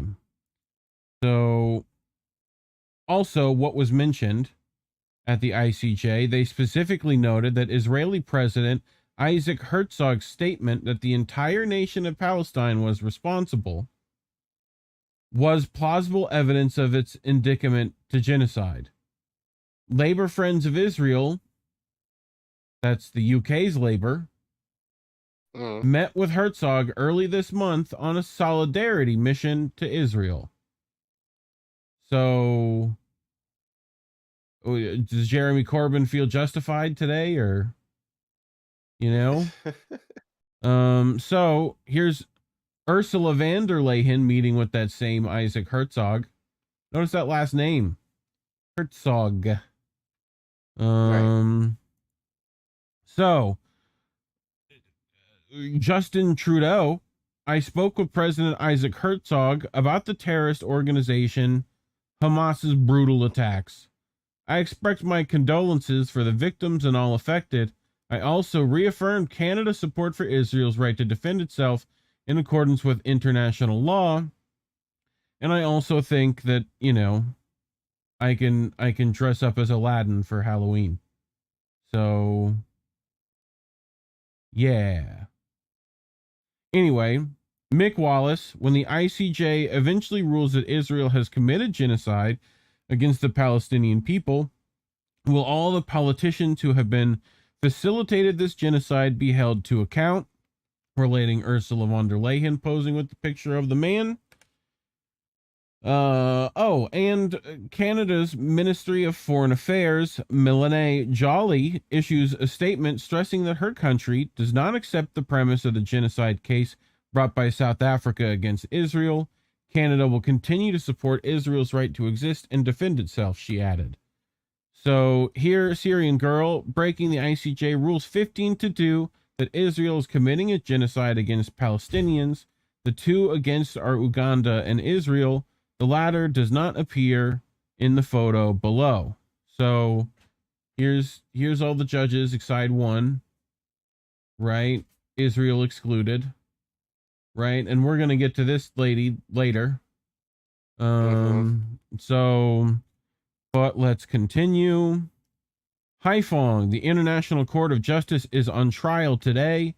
Anything other than a declaration for an immediate ceasefire is a rubber stamp for genocide. Ahmed Al-Naouk, ICJ to Israel. Kill the Palestinians, but slowly. You still have another month. No ceasefire.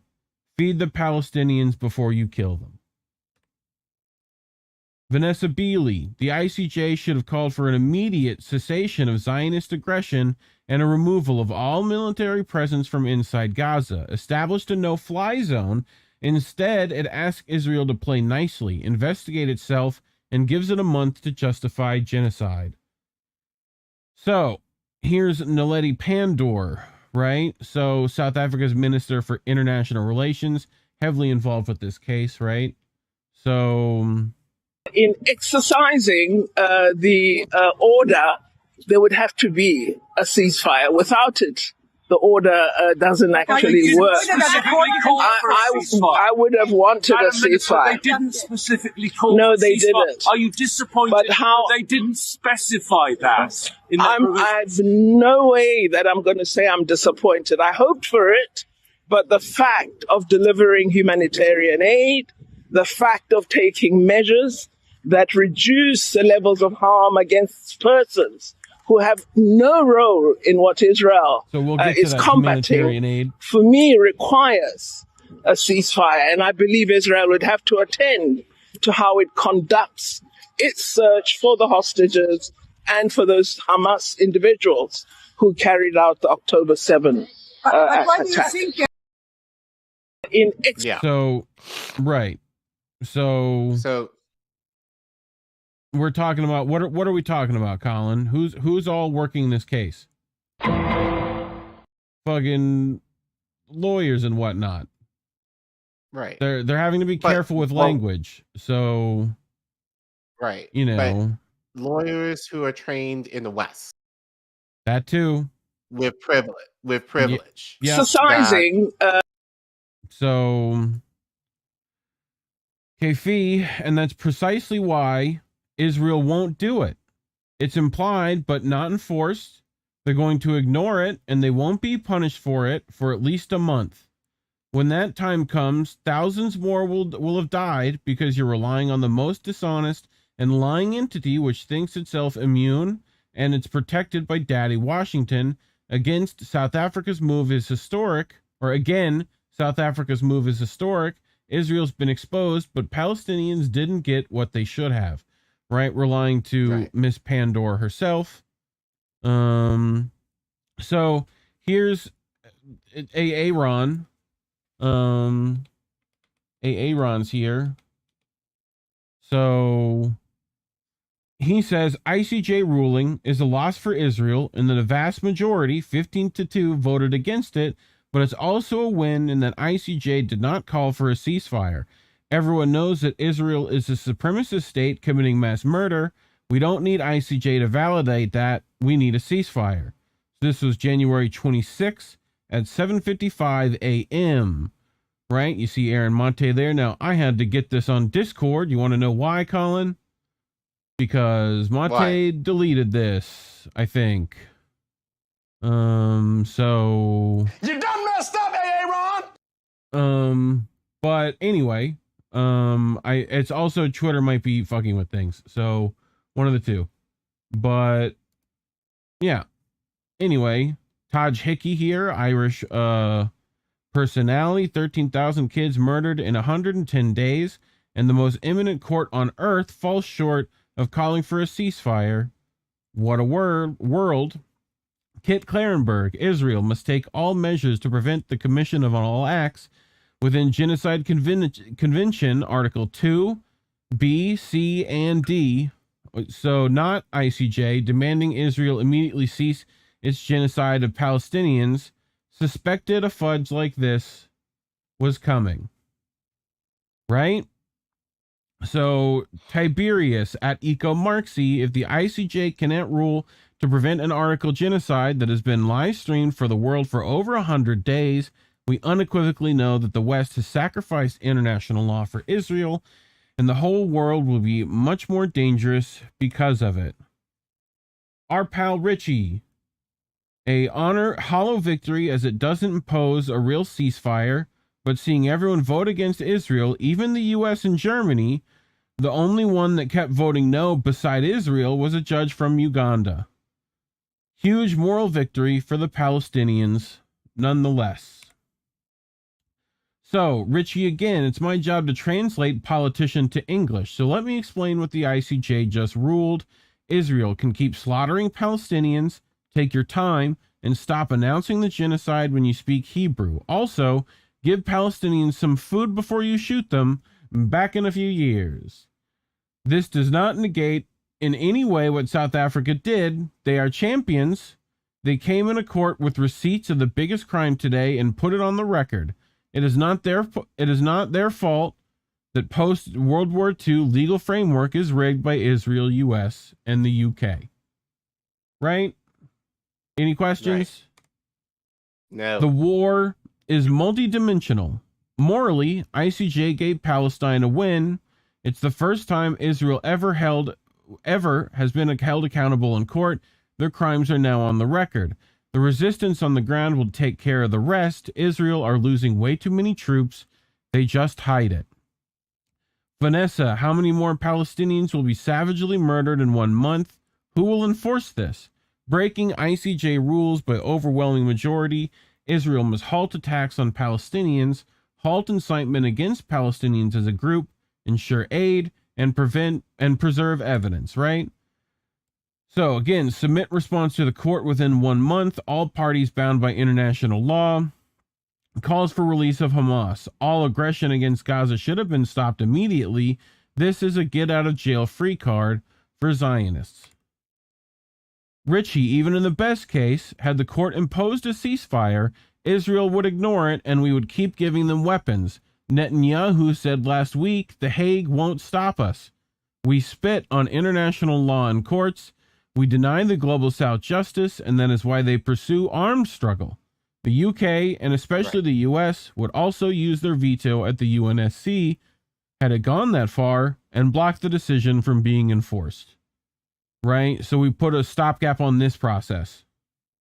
Right. Okay? So, here's Netanyahu himself after the fact. Israel's commitment to international law is unwavering. Equally unwavering is our sacred commitment to continue to defend our country and demand our people. Like every country, Israel has an inherent right to defend itself, yada yada. The charge of genocide leveled against Israel is not only false, it's outrageous, and decent people everywhere should reject it. Israel continued to defend itself against Hamas, a genocidal terror organization. Our war is against Hamas terrorists, not against Palestinian civilians. And PM Netanyahu, we will continue to do what is necessary to defend our country and our people. So, but Hamas, essentially, right? So, Mick Wallace and Claire Daly, today's ruling is a huge defeat for Israel. ICJ rules that Israel is credibly accused of potentially genocidal acts against Palestinians.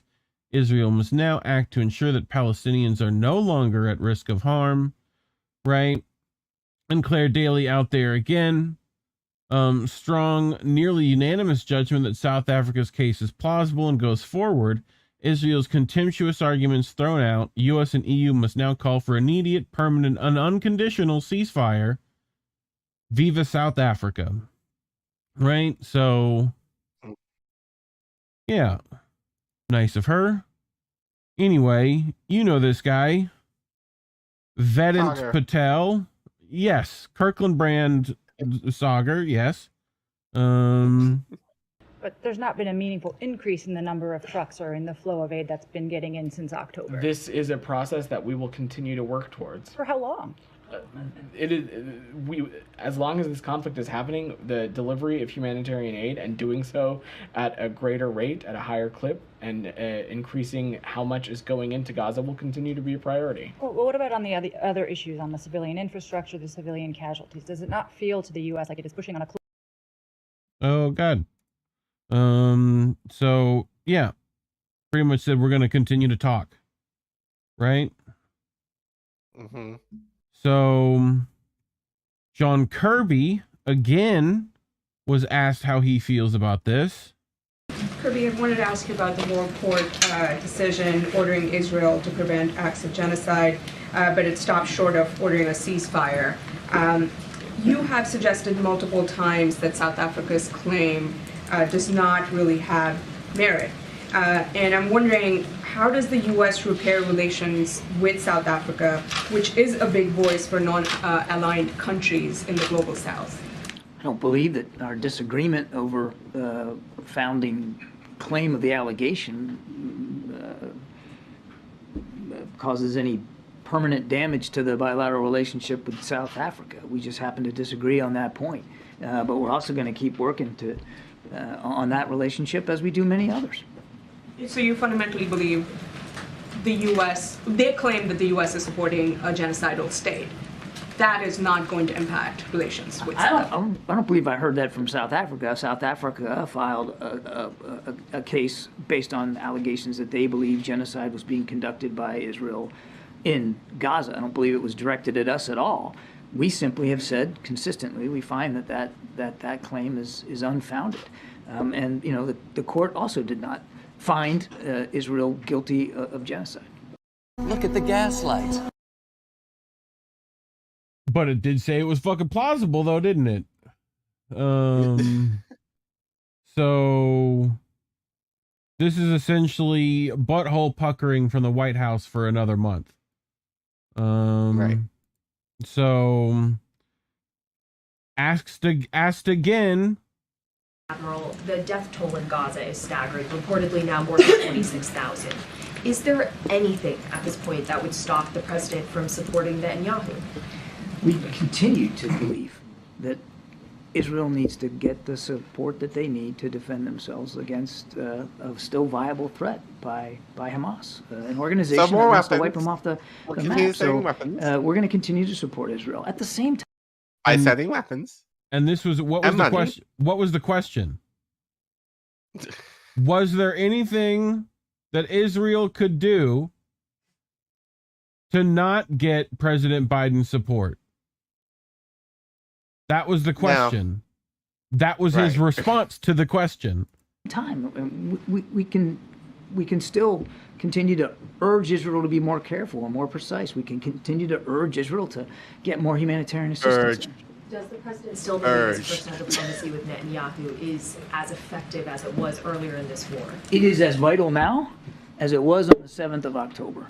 And I fully expect that you'll continue to see the president and Prime Minister Netanyahu engage appropriately. So to clarify, do you ever look at someone and wonder what is going on inside their head? At which the president would stop his... I would just tell you that we continue to believe the approach that we've been taking on behalf of Israel to help them, as well as on behalf of the people of Gaza to help them, is showing results, and we're going to continue that approach.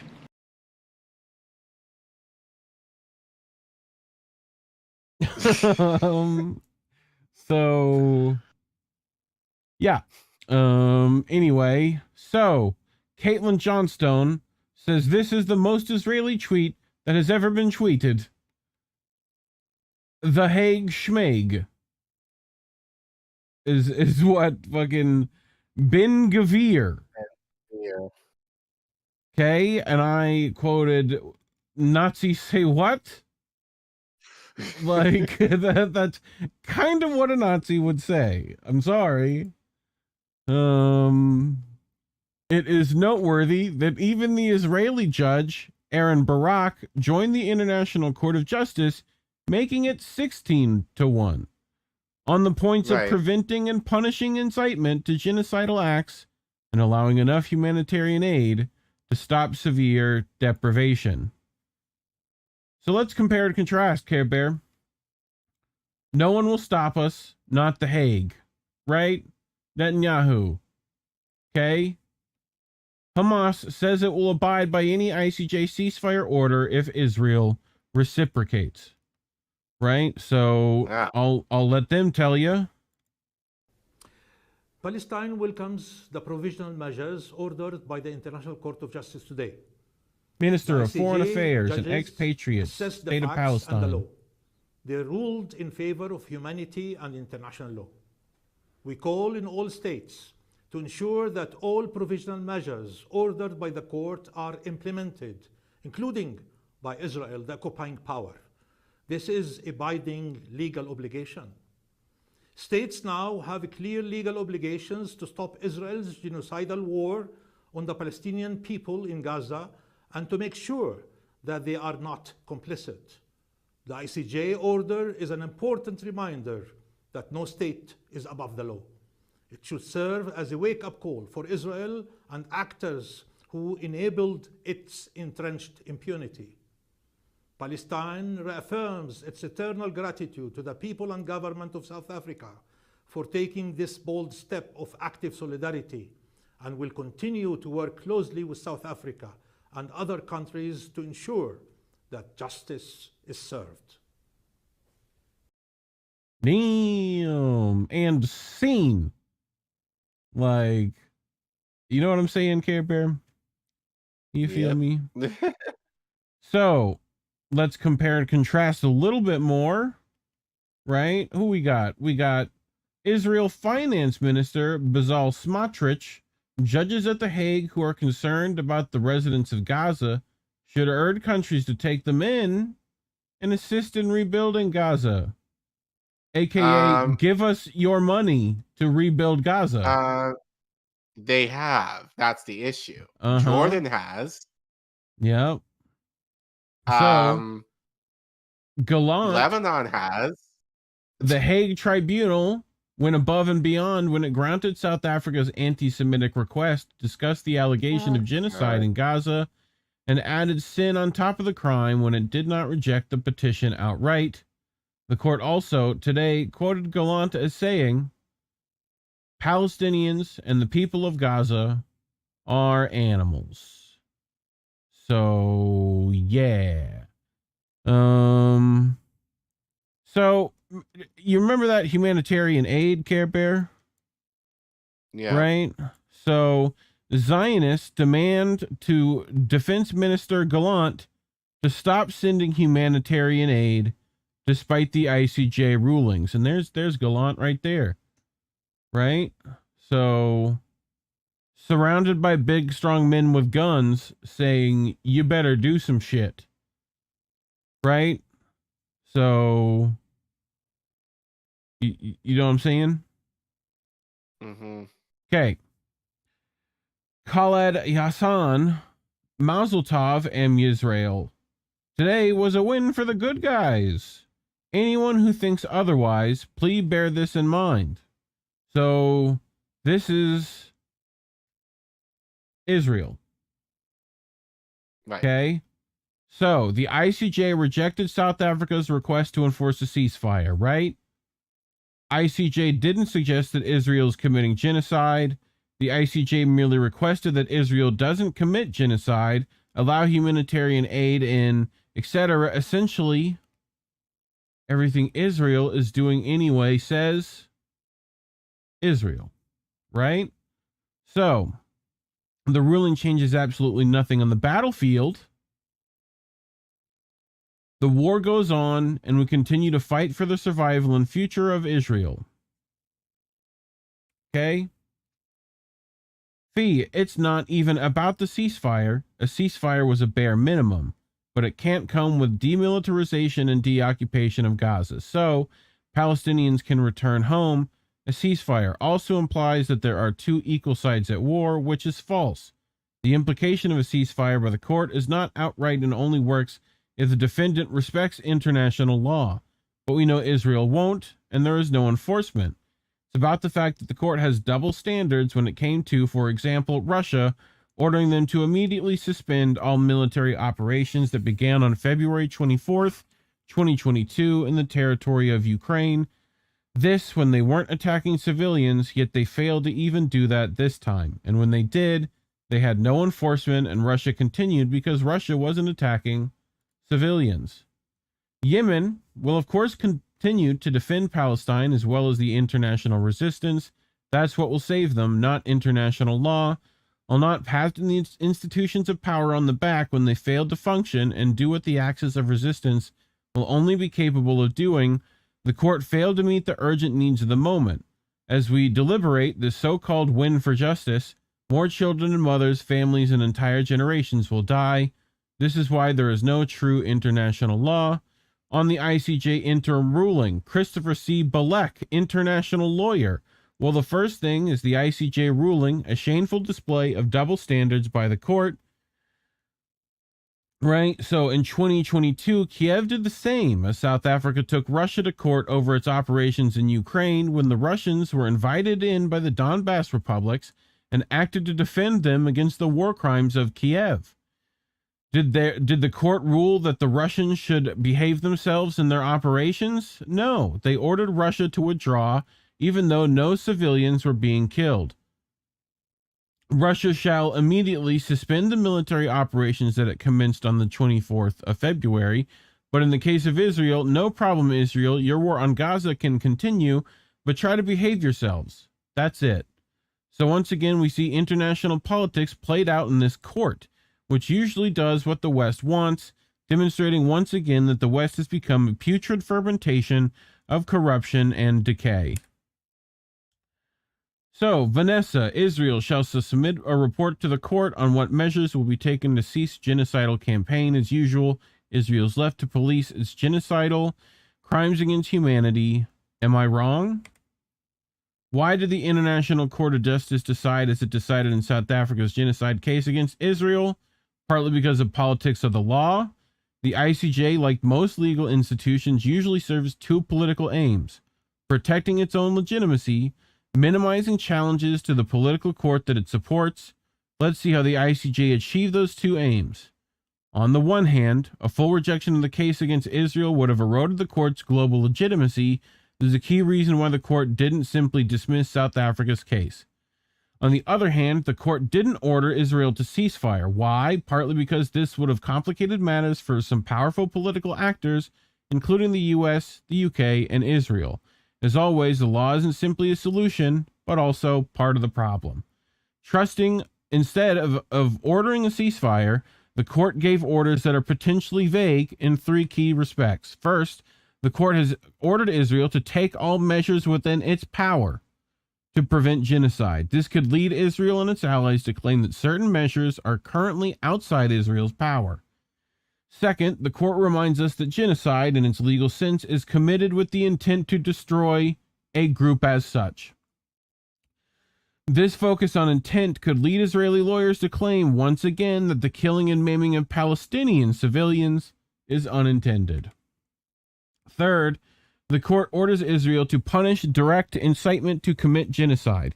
This enables Israel to claim that certain statements don't directly incite to genocide. Also, punish does not equal prosecute. For example, punishment can include suspending someone's promotion. One group that benefits from all this are lawyers. They continue dominating public and media debates, offering competing interpretations of the ICJ's genocide decision. This might marginalize the important voices of non-lawyers.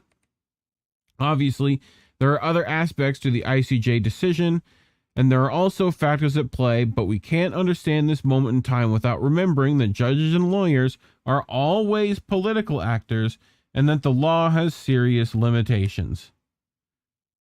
Jonathan K. Cook, why did the International Court of Justice accept all of South Africa's arguments but not Israel to end its genocidal military assault on Gaza? Because it dared not take on the real culprit, the U.S.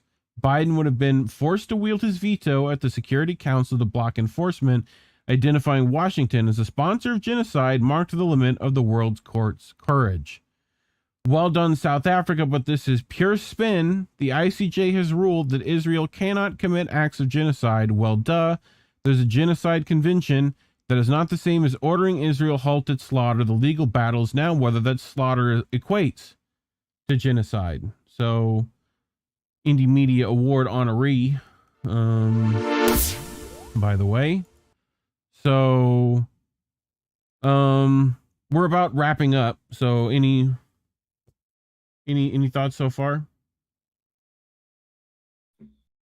Okay. Yep. I mean, what more needs to be said that hasn't been said already? Well, we're going to get to the big part about humanitarian aid, because that's one of the biggest parts of this, right? So, Western governments cutting aid to UNRWA, one of the clearest indicators that know their days of winning hearts and minds in the global south, and the empire's long-term prospects are dead and buried, no coming back from that except via force, which they also don't have. Kit Clarenberg.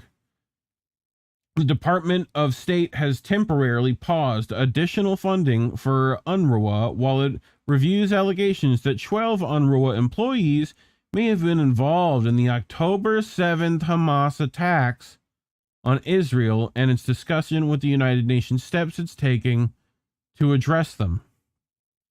Israel accuses 12 UNRWA employees of participating in October 7th attacks, cuts funds. 12 Israeli ministers participate in a conference for ethnic cleansing as Israel is accused of genocide, continues funds. Right?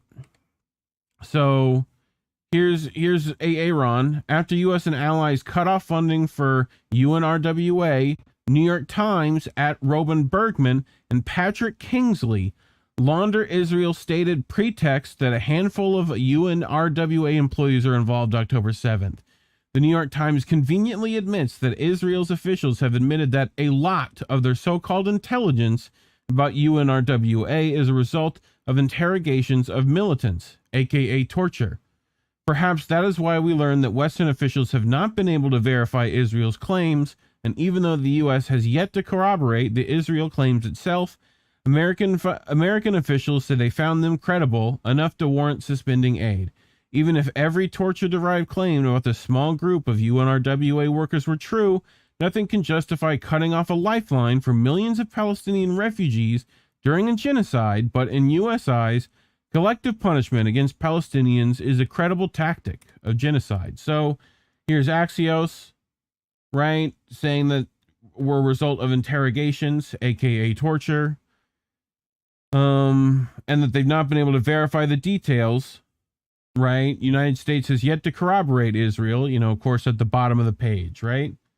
So, Quids Nudes Network, social media activist has revealed that one of the authors of the WSJ article claiming connections between UNRWA staff and the October 7th attack is an Israeli correspondent named Carrie Keller-Lynn.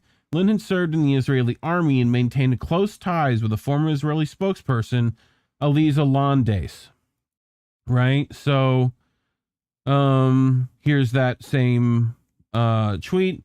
With fee above it, you can absolutely make the argument that there are no Israeli civilians, only illegal occupiers who have served in the IOF, protected and embedded in U.S. propaganda media. So, here we have one of the members of UNRWA with his response. This is a bit like suspending funding to the NHS because Lucy Letby killed some babies. I mean, the UK suspends funding, follows the US, Canada, Australia, several more countries. Is this action proportionate, do you think? I think it is wholly disproportionate, and I think it's punitive. It will punish, like many financial sanctions do, the poorest and the most disadvantaged. There are 1 million people tonight, women, children, the elderly, the wounded, the sick, babies, the dying. They're the ones who urgently need UNRWA's humanitarian assistance tonight. What has Rishi Sunak and his government done? They've cut aid to those people at a time when he says he wants regional stability. UNRWA... Briefly, I mean, what does this mean on the ground in Gaza? Well, it's not just in Gaza. It means that the work that UNRWA is doing with these desperate people on the ground fleeing war in UNRWA facilities, their aid is now under threat. But UNRWA also delivers humanitarian work in Syria, in Lebanon, in Jordan, and the West Bank. Tonight, as the Middle East risks a regional conflagration, that human development work, thanks to these frankly irresponsible decisions, are now under threat. If I could just end by saying, it's been said on Twitter X, this is a bit like suspending funding to the NHS because Lucy Letby killed. Any questions?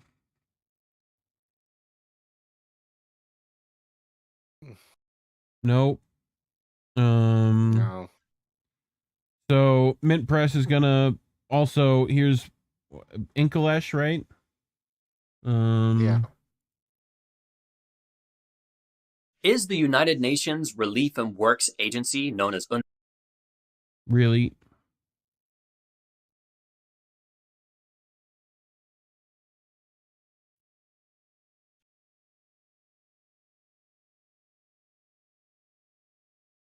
Is the United Nations Relief and Works Agency, known as UNRWA, really complicit in the Hamas-led attack against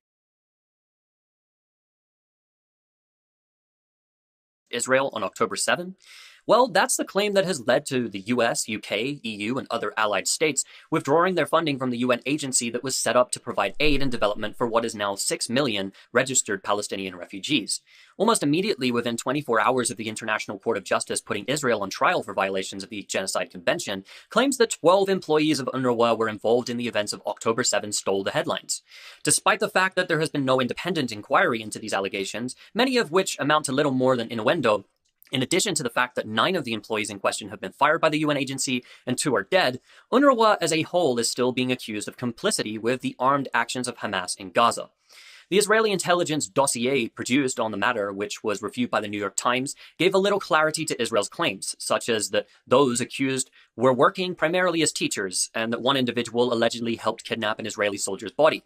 Yet, in the Western media, there is little mention of the fact that almost all of the information Israel is presenting relies on interrogations of Hamas members by the Shin Bet, which is notorious for extracting confessions via torture. Almost left out of all Western media narratives is that UNRWA has roughly 13,000 employees in Gaza alone, which means that the 12 accused represent a whopping 0.092% of all the workers there. In addition to this, none of those accused work in senior positions. On top of this, Israel has frequently sought to undermine UNRWA and made allegations in the past which were investigated independently and proven non-credible. Furthermore, on December 29, the Times of Israel reported on a high-profile classified Israeli Foreign Ministry document recommending a three-stage strategy to push UNRWA out of Gaza after the war. The first stage of the plan, to compose a, quote, comprehensive report on alleged UNRWA cooperation with Hamas, which rules Gaza, and the entanglement of the UN body that provides welfare and humanitarian services for Palestinian refugees, end quote. To top things off, Israeli officials have long spoken against the existence of UNRWA. ואי אפשר יהיה לנצח את המלחמה אם אנחנו לא נשמיד את אונר"א, וההשמדה הזו חייבת להתחיל מיד. זה לא רלוונטי לדבר על היום שאחרי. ביום שעכשיו אנחנו חייבים לפעול להכירה של האיומים האלה לחלוטין.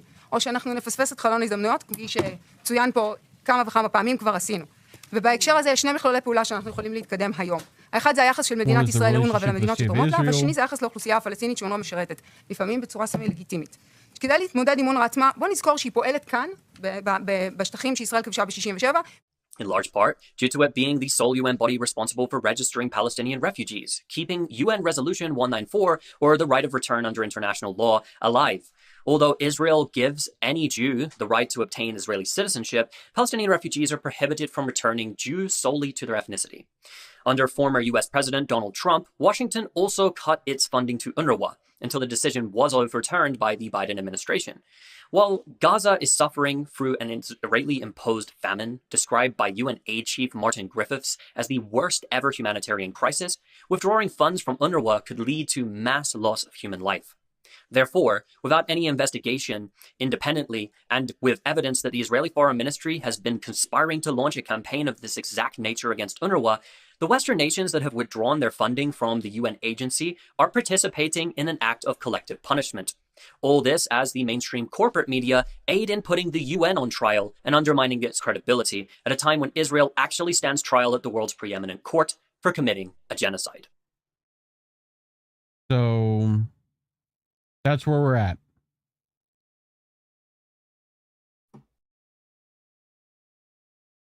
So, any closing stuff before we let Roger Waters take us out?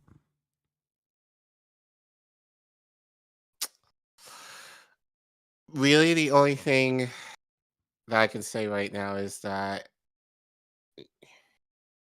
I think Fee said it. It's just the idea of like the internet, the ICJ, not South Africa. Again, let's make that clarification. But the ICJ, in terms of its structure, failed Palestine. So now, if anything, it's going to give more precedence to in one of the clips. The woman said it. We have to take action on ourselves. So basically, at this point, that's where they're at now. Granted, of course, Israel is going to continue demonizing Palestinians and saying, and calling them everything but a child of God. But as we have said, like we can't tell people who are oppressed how to gain their liberation. Like even Kwame Ture mentioned, I mean, we've played this clip before, he basically made the argument that if you're a slave and your only opportunity to get your freedom is to kill your master, would you do it? Yep. And most people will probably do it. So this is where we're at. So, people need to understand that, more people willing to take matters in their own hands as far as protests, as far as, yelling at Biden, making these counters online, it's gonna continue to happen, and if not worse. Well, given how the ICJ, essentially just gave Israel carte blanche to continue doing what they feel in their mind is right. Yep. Where the rest of the world is saying like you're devils, all of you. Mm-hmm. So, at least as we've said, it gives, like, Israel looks like shit to the rest of the world, but like then again, has Israel cared about what the world thinks? No. So yeah, it's just So- going to give them more of an excuse to continue doing what they're doing. Well, here's Roger Waters, legend of rock and roll, and so we're gonna let him tell you what should have happened. 15-2, 16-1, all really going in the right direction, but cease fire now. Cease fire now. Okay? Everywhere, on every street corner, in every meeting of every politician, cease fire now. Today, this morning. Yeah. What he said. Let us know what you think. Put a comment in that section below. Make sure to share the stream. Do that up. Do all those things. Do all these things. Help us get to 2K. We're getting there. Look at the number. Make it go up. But yeah. Well, that's that story. We did the story. Can we check Rockfin and Rumble? That's where I'm heading. So, Denver Attaway. UNRWA was among the sole sources of aid. The ports are blocked militarily, right? So, yeah. What do you call 10K lawyers at the bottom of the ocean? A good start.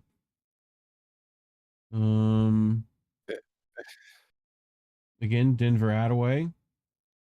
So let's check the Rumbles. Make sure if you're on Rumble, you hit the like button. you do that. You follow on there too. Let us know what you're like in chat. Are you a lizard person? Are you the Illuminati? What are you? Let us know. So anyway, you ready for our last story?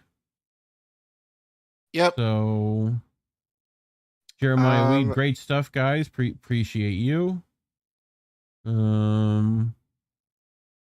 Any other?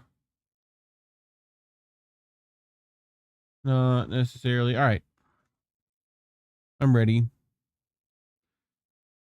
So, all right. So you brought this. I'll probably try and go with this a little fast. But this is more of a a little bit more in depth in terms of your previous segment regarding the ICJ and especially this judge who got a lot of heat online, given pretty much mostly her I'll try to remember to annotate pro-Israel stance. That ICJ story over there. So let's get to know a little bit more about her, shall we? Okay. Yes, we should.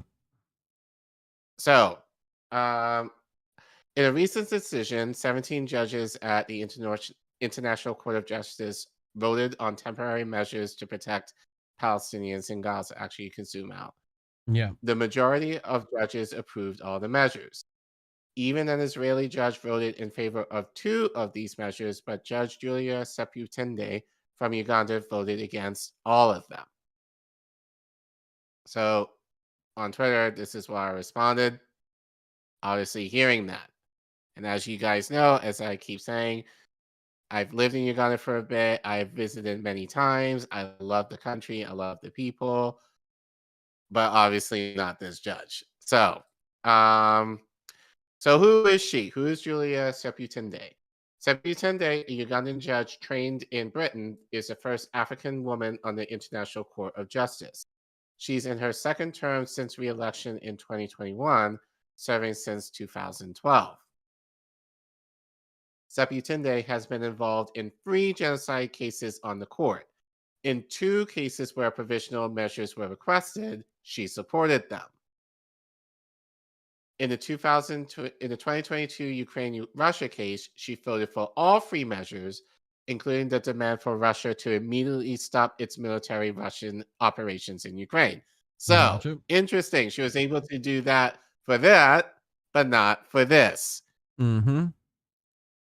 What was her justification? Seputende wrote in her dissent that the dispute is essentially and historically a political one between Israel and Palestinians and should be resolved through a diplomatic or negotiated settlement, whatever that means.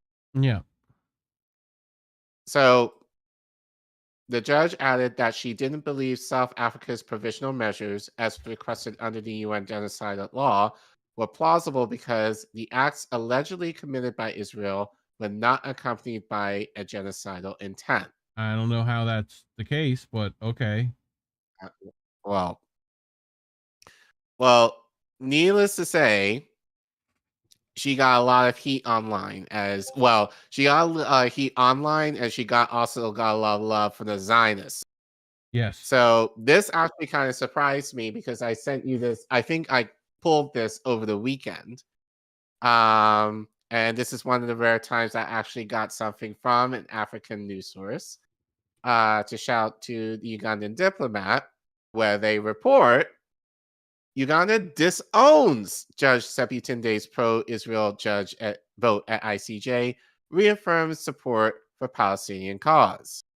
So, in a surprising turn of events at the ICJ on Friday, Uganda's permanent representative to the United Nations, Ambassador Anonda Yaribare, disavowed the vote of Ugandan judge Julia Seputende, who sided with Israel in a crucial decision despite the court's ruling calling on Israel to halt its actions against Palestine.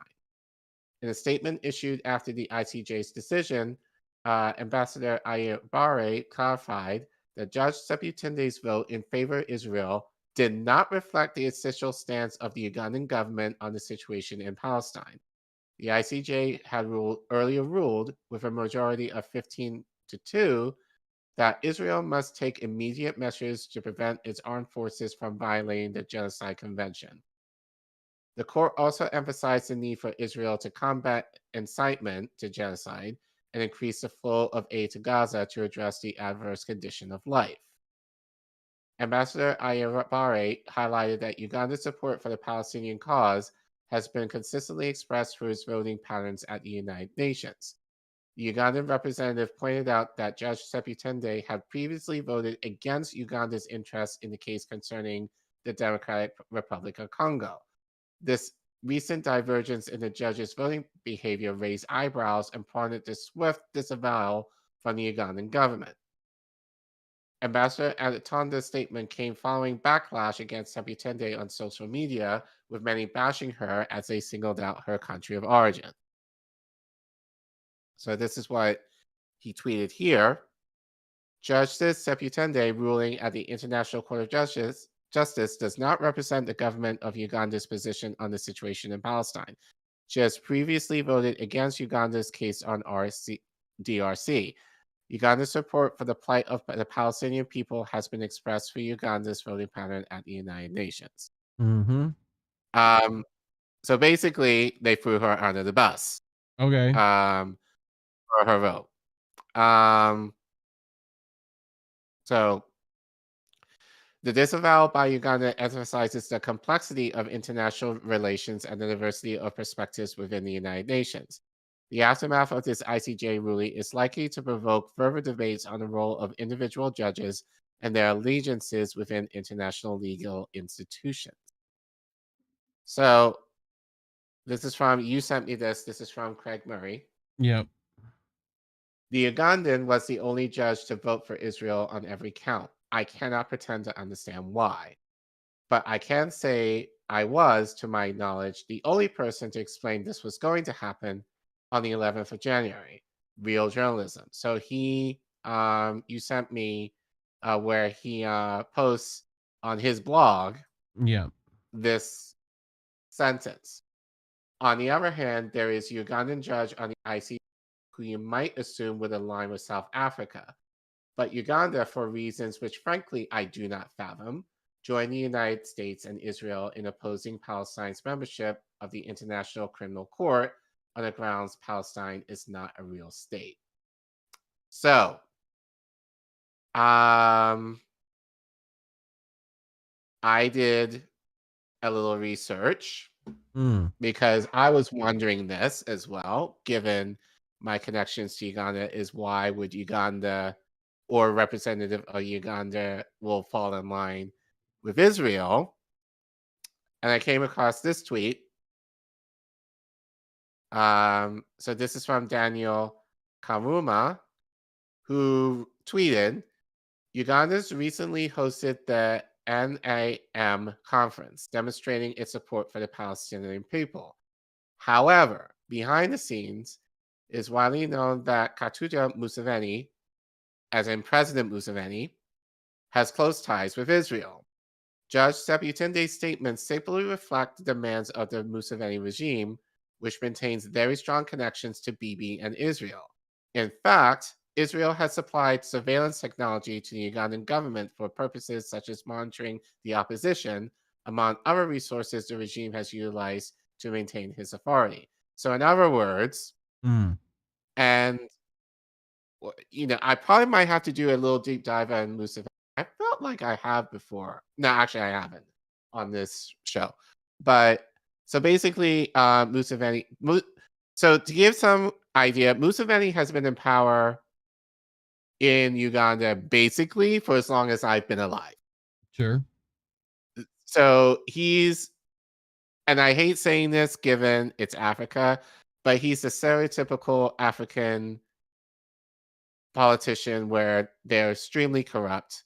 In this case, definitely is a puppet for the West and holds on to power by essentially threatening people, anyone who kind of stands in his way, he threatens them. Mussolini, essentially. Essentially, yes. Okay, because their names go together, so you might as well. Right. You know. Yeah. So going back to the tweet. Yes. This dissent, even though in the minority on the ICJ, will undoubtedly please the State House and Museveni's regime. You are in a tough position as a diplomat and your new role in a non-aligned movement. The need of this statement to clean up the mess is clear. Yeah. So, again, wanted to do a little digging because I didn't know all of this totally, but I knew aspects of it. But I stumbled upon this. This is from Al Jazeera, written by Femisba Fakunde, where he writes, 40 years after Entebbe. So Entebbe, just for those of you who don't know, if Kampala is the capital of Uganda, Entebbe is like its little brother in terms of city. It's just right next to in Kampala. So 4 years after Entebbe, a new era of Israeli relations with Uganda and Kenya. Following the Yom Kippur War in 1973, 29 out of 30 African states broke relations with Israel in a demonstration of solidarity with Egypt. In the half-century since, Israel has sought to renew ties throughout Africa. We've talked about that before. Yep. But let's see how this is specific to Uganda and Kenya. Following the Yom Kippur War in 1973, I read that. Yeah, the other way, I think. Yeah. In the half century since, Israel has sought to renew ties throughout Africa, though this process has been rocky at times. At the formation of the African Union in 2002, for example, Israel's attempts to gain a seat as an observer were thwarted by a bloc of African states led by Libya's ruler Gaddafi. It remains an important goal of Israel's Africa policy to gain legitimacy on the continent for a seat at the AU. In recent years, Israel has launched a charm offensive in several African countries to revive diplomatic, economic, and security ties. In particular, Israel has expended much of its effort in East Africa, especially Kenya and Uganda. The fruits of this labor can be seen in the recent visit of Kenya President Uhuru Kenyatta to Israel and the upcoming visit of Prime Minister Benjamin Netanyahu to East Africa in July 2016 that will coincide with the 40th anniversary of the Entebbe raid, where the Prime Minister's brother, Jonathan Netanyahu, died. This short paper looks at the return of Israel to Uganda and Kenya, seeking to answer why Israel is engaging in these East African countries and to look at what lays ahead. Okay. So as we've said, Israel has its tentacles everywhere in the world, basically. Well, Africa especially. Yeah. So let's continue. The political history between East Africa and the Zionist movement that would form the State of Israel dates to 1903, when the British Empire offered a large parcel of the Mao Plateau to Theodore Herzl, leader of the Zionist Federation. The British proposal for a temporary home for European Jews was a response to the ongoing pogroms in Russia against its Jewish subjects. Though some Jewish organizations believed the Jewish diaspora should welcome resettlement in East Africa, the offer was eventually rejected in 1905 by a plurality of groups led by the World Jewish Organization, mostly because they really wanted to be in Palestine for obvious reasons, and they got it. Gotcha. Though East Africa may strike some as an odd choice for Jewish resettlement, a sizable community of African Jews reside in Uganda. Indeed, the Adudaya Jews numbered approximately 3,000 when Idi Amin seized power in 1971. Under Idi Amin's rule, Uganda's support for Palestinian independence created tension with Israel, which broke into open hostility with the infamous Entebbe raid. In June 1967, a branch of the Popular Front of the Liberation of Palestine hijacked a flight carrying 248 passengers from Tel Aviv to Paris and redirected the airplane to Entebbe Airport in Uganda. Idi Amin personally greeted the plane at the airport and provided the hijackers with logistic and political support.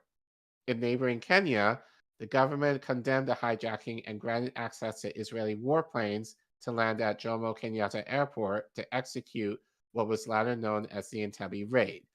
Following a standoff that lasted several days, Israeli commandos launched an operation that ended the standoff and managed to rescue all but 3 hostages. During the attack, Israel lost one of its commanders, Jonathan Netanyahu, brother of the future Prime Minister of Israel, Benjamin Netanyahu. The decision by the Kenyan government to facilitate the raid infiltrated Idi Amin. Subsequently, Amin directed the massacre of thousands of Kenyans living in Uganda along the Ajai Jews, whose numbers were reduced to 300. In support of Amin's position, the Organization of African Unity lodged a complaint with the United Nations Security Council, charging Israel with violating the sovereignty of an independent state. Mm. In the wake of an Entebbe raid, and even after the end of Amin's rule in 1979, and then Museveni has been in power since pretty much ever since then. Right. Israeli-Ugandan relations remain low and struggle to improve. In recent years, however, relations have warmed as both countries have worked to resuscitate political and diplomatic ties. Israel has been involved in development projects with the community of Adiya in Luale in eastern Uganda, where the population has rebounded to roughly 2,000. There's also been a trickle of Israeli business tours in Uganda with the intention of exploring investment opportunities. Sound familiar? Yes. Yep. Like, this is what China does. Yeah, well, it's what we do. It's what, right. We do. It's like what happened in Puerto Rico. It's what happened, it's exploitation of the global South, classically. Right. So, during the visit of Israeli ambassador to East Africa, Gil Haskell, the Ugandan Minister of State of Industry, Dr. James Mutende, encouraged Israeli businessmen to invest in industry, agricultural processing, and tourism. Israeli companies are also active in Uganda's infrastructural development and the services industry. And bilateral cooperation currently encompasses agriculture, post-harvest technologies, animal husbandry, water management, health, and homeland security. And actually, I think I've talked about this before. A lot of the agricultural programs that are based in Africa, Uganda in particular, are financed by Israel. Little known fact. So, across the board in Kenya, Israel has established solid political, economic, and military ties. In 1991, the two countries launched a joint Kibweze irrigation project that continued until 1996 and included an experimental irrigation farm in the Yatta Plateau. Israeli investment continues to grow, and there is now direct flights from Tel Aviv to Nairobi. Among other prominent holdings, an Israeli company owns a stake in the popular Westgate Mall in Nairobi, including 4 popular restaurants inside the mall. Military occupation between the states is very close, and Israel has provided training to Kenya's Special Operations Forces. Kenya opened negotiations with Israel in 2010 to purchase weapons mainly for the purposes of border patrol. These negotiations built the foundation for a treaty on terrorism, money laundering, and other crimes. Israel was the first country to offer assistance during the horrific siege of the Westgate Mall in September 2013, where 72 people were killed and more than 150 injured. According to some observers, the recent rise in terrorism in East Africa has generated a new sense of affinity with Israel. The ties between Kenya and Israel extend also to medical and humanitarian fields. President Uhuru Kenyatta of Kenya recently embarked on a 3-day visit to Tel Aviv. During that trip, he visited the Wilson Medical Center in Tel Aviv, where more than 20 Kenyan children have received heart surgery, while others are waiting to be airlifted to the hospital through Save a Child's Heart Kenya, an NGO based in Israel. Israel's coming back to Africa, and Africa is returning to Israel.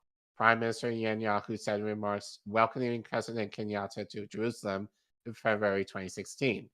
A dramatic expression of this deepening alliance is planned for July 2016, but Prime Minister Netanyahu is scheduled to travel to Kenya and Uganda. The visit will coincide with the 40th anniversary of the Entebbe raid in Uganda. Okay. So this is why, more than likely, and this is just speculation, why Seputende is voted the way she did. And I will just say this, having lived in Uganda, and this is not a knock to Ugandans, but there is a tendency for Ugandans in terms of, I think, culturally, where if you do something nice for them, they will have extreme loyalty to you. So generally, like, and I've seen this in terms of, actually, I was talking to a friend of the show, Mark Nuno, about this privately, and he kind of mentioned too, there's also kind of the religious element in this as well. Right. Given missionaries that do go to Uganda, typically, Christian, but you can also argue they might be more Zionist in scope, quote unquote, that, obviously they're giving, resources or supporting Ugandans with resources to help them more economically viable. So once that happens, they make the association as, oh, these people do this nice thing for me, so we need to do something back in them in return. That's the kind of attitude. And again, it's not necessarily bad, but in a way, this can be a way where, especially if, like, Israel, can exploit that. So culturally, that's kind of, I believe, what we're seeing here. Because Israel did a few nice things for Uganda, like, is kind of reciprocating in kind in terms of their support for them. So, and again, given Judge Seputende's, she was educated in the UK, will also kind of add to that in terms of being more aligned to the West. Then I would argue she probably is, more aligned, with Africa per se in this regard. So again, what I'm saying is just more speculative, if anything else. But I do believe this kind of answers the question as to why she voted the way she did. Yep. Well, make sure let us know what you think in the comments below. Like and subscribe, and share this stream out, share this clip out. Make sure people sees it. Help us get to 2K subs. We're almost there. Click the button. It's red. If it's red, click it. Just click that button. Just like that. Look at that. You can buy some merch. Get yourself some stuff. So all those links are in the description below. Well, anything else to add while I go check Rockfin and Rumble? No. But as I said, like, Israel's tentacles run very deep in a lot of countries, especially in Africa. So, I didn't know all of this, but I had the wondering, obviously it's like, why would Seputende vote the way she did? So, and obviously, like, my curiosity got the better for me, I think in a good way.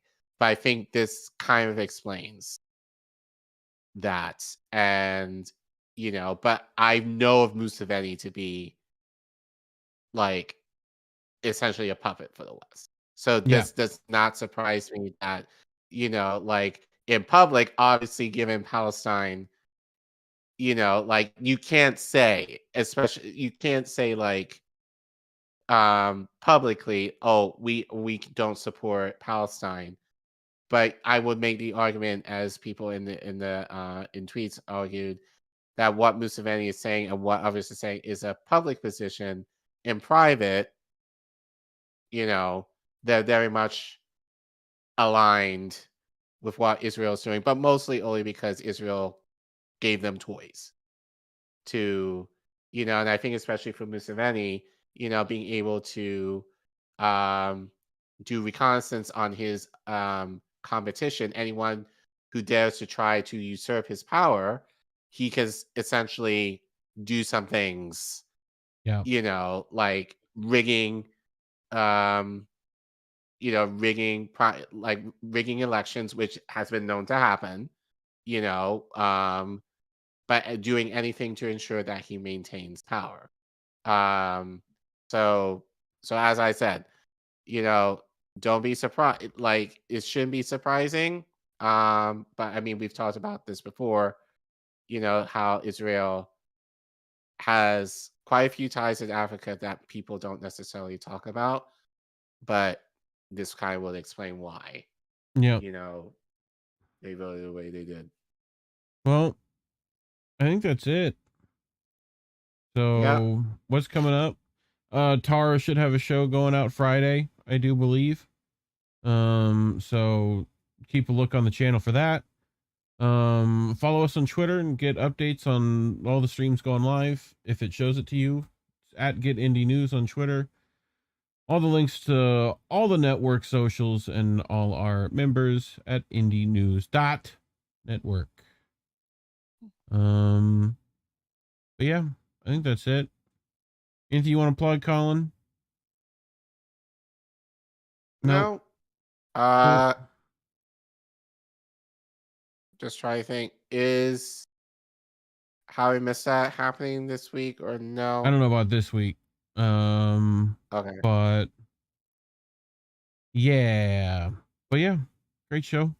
So but yeah, keep an eye on Twitter for any new shows coming up. So we always try to get that out to people. So hit that bell. It'll tell you when we're live. So, but yeah. Anything else? I think that's it. So we're good. Well, as always, kids, labels are bad. Stay independent. Good night, fam. Have a good week, everyone. We want to talk right down to earth in a language that everybody here can easily understand. Bye, have a great time.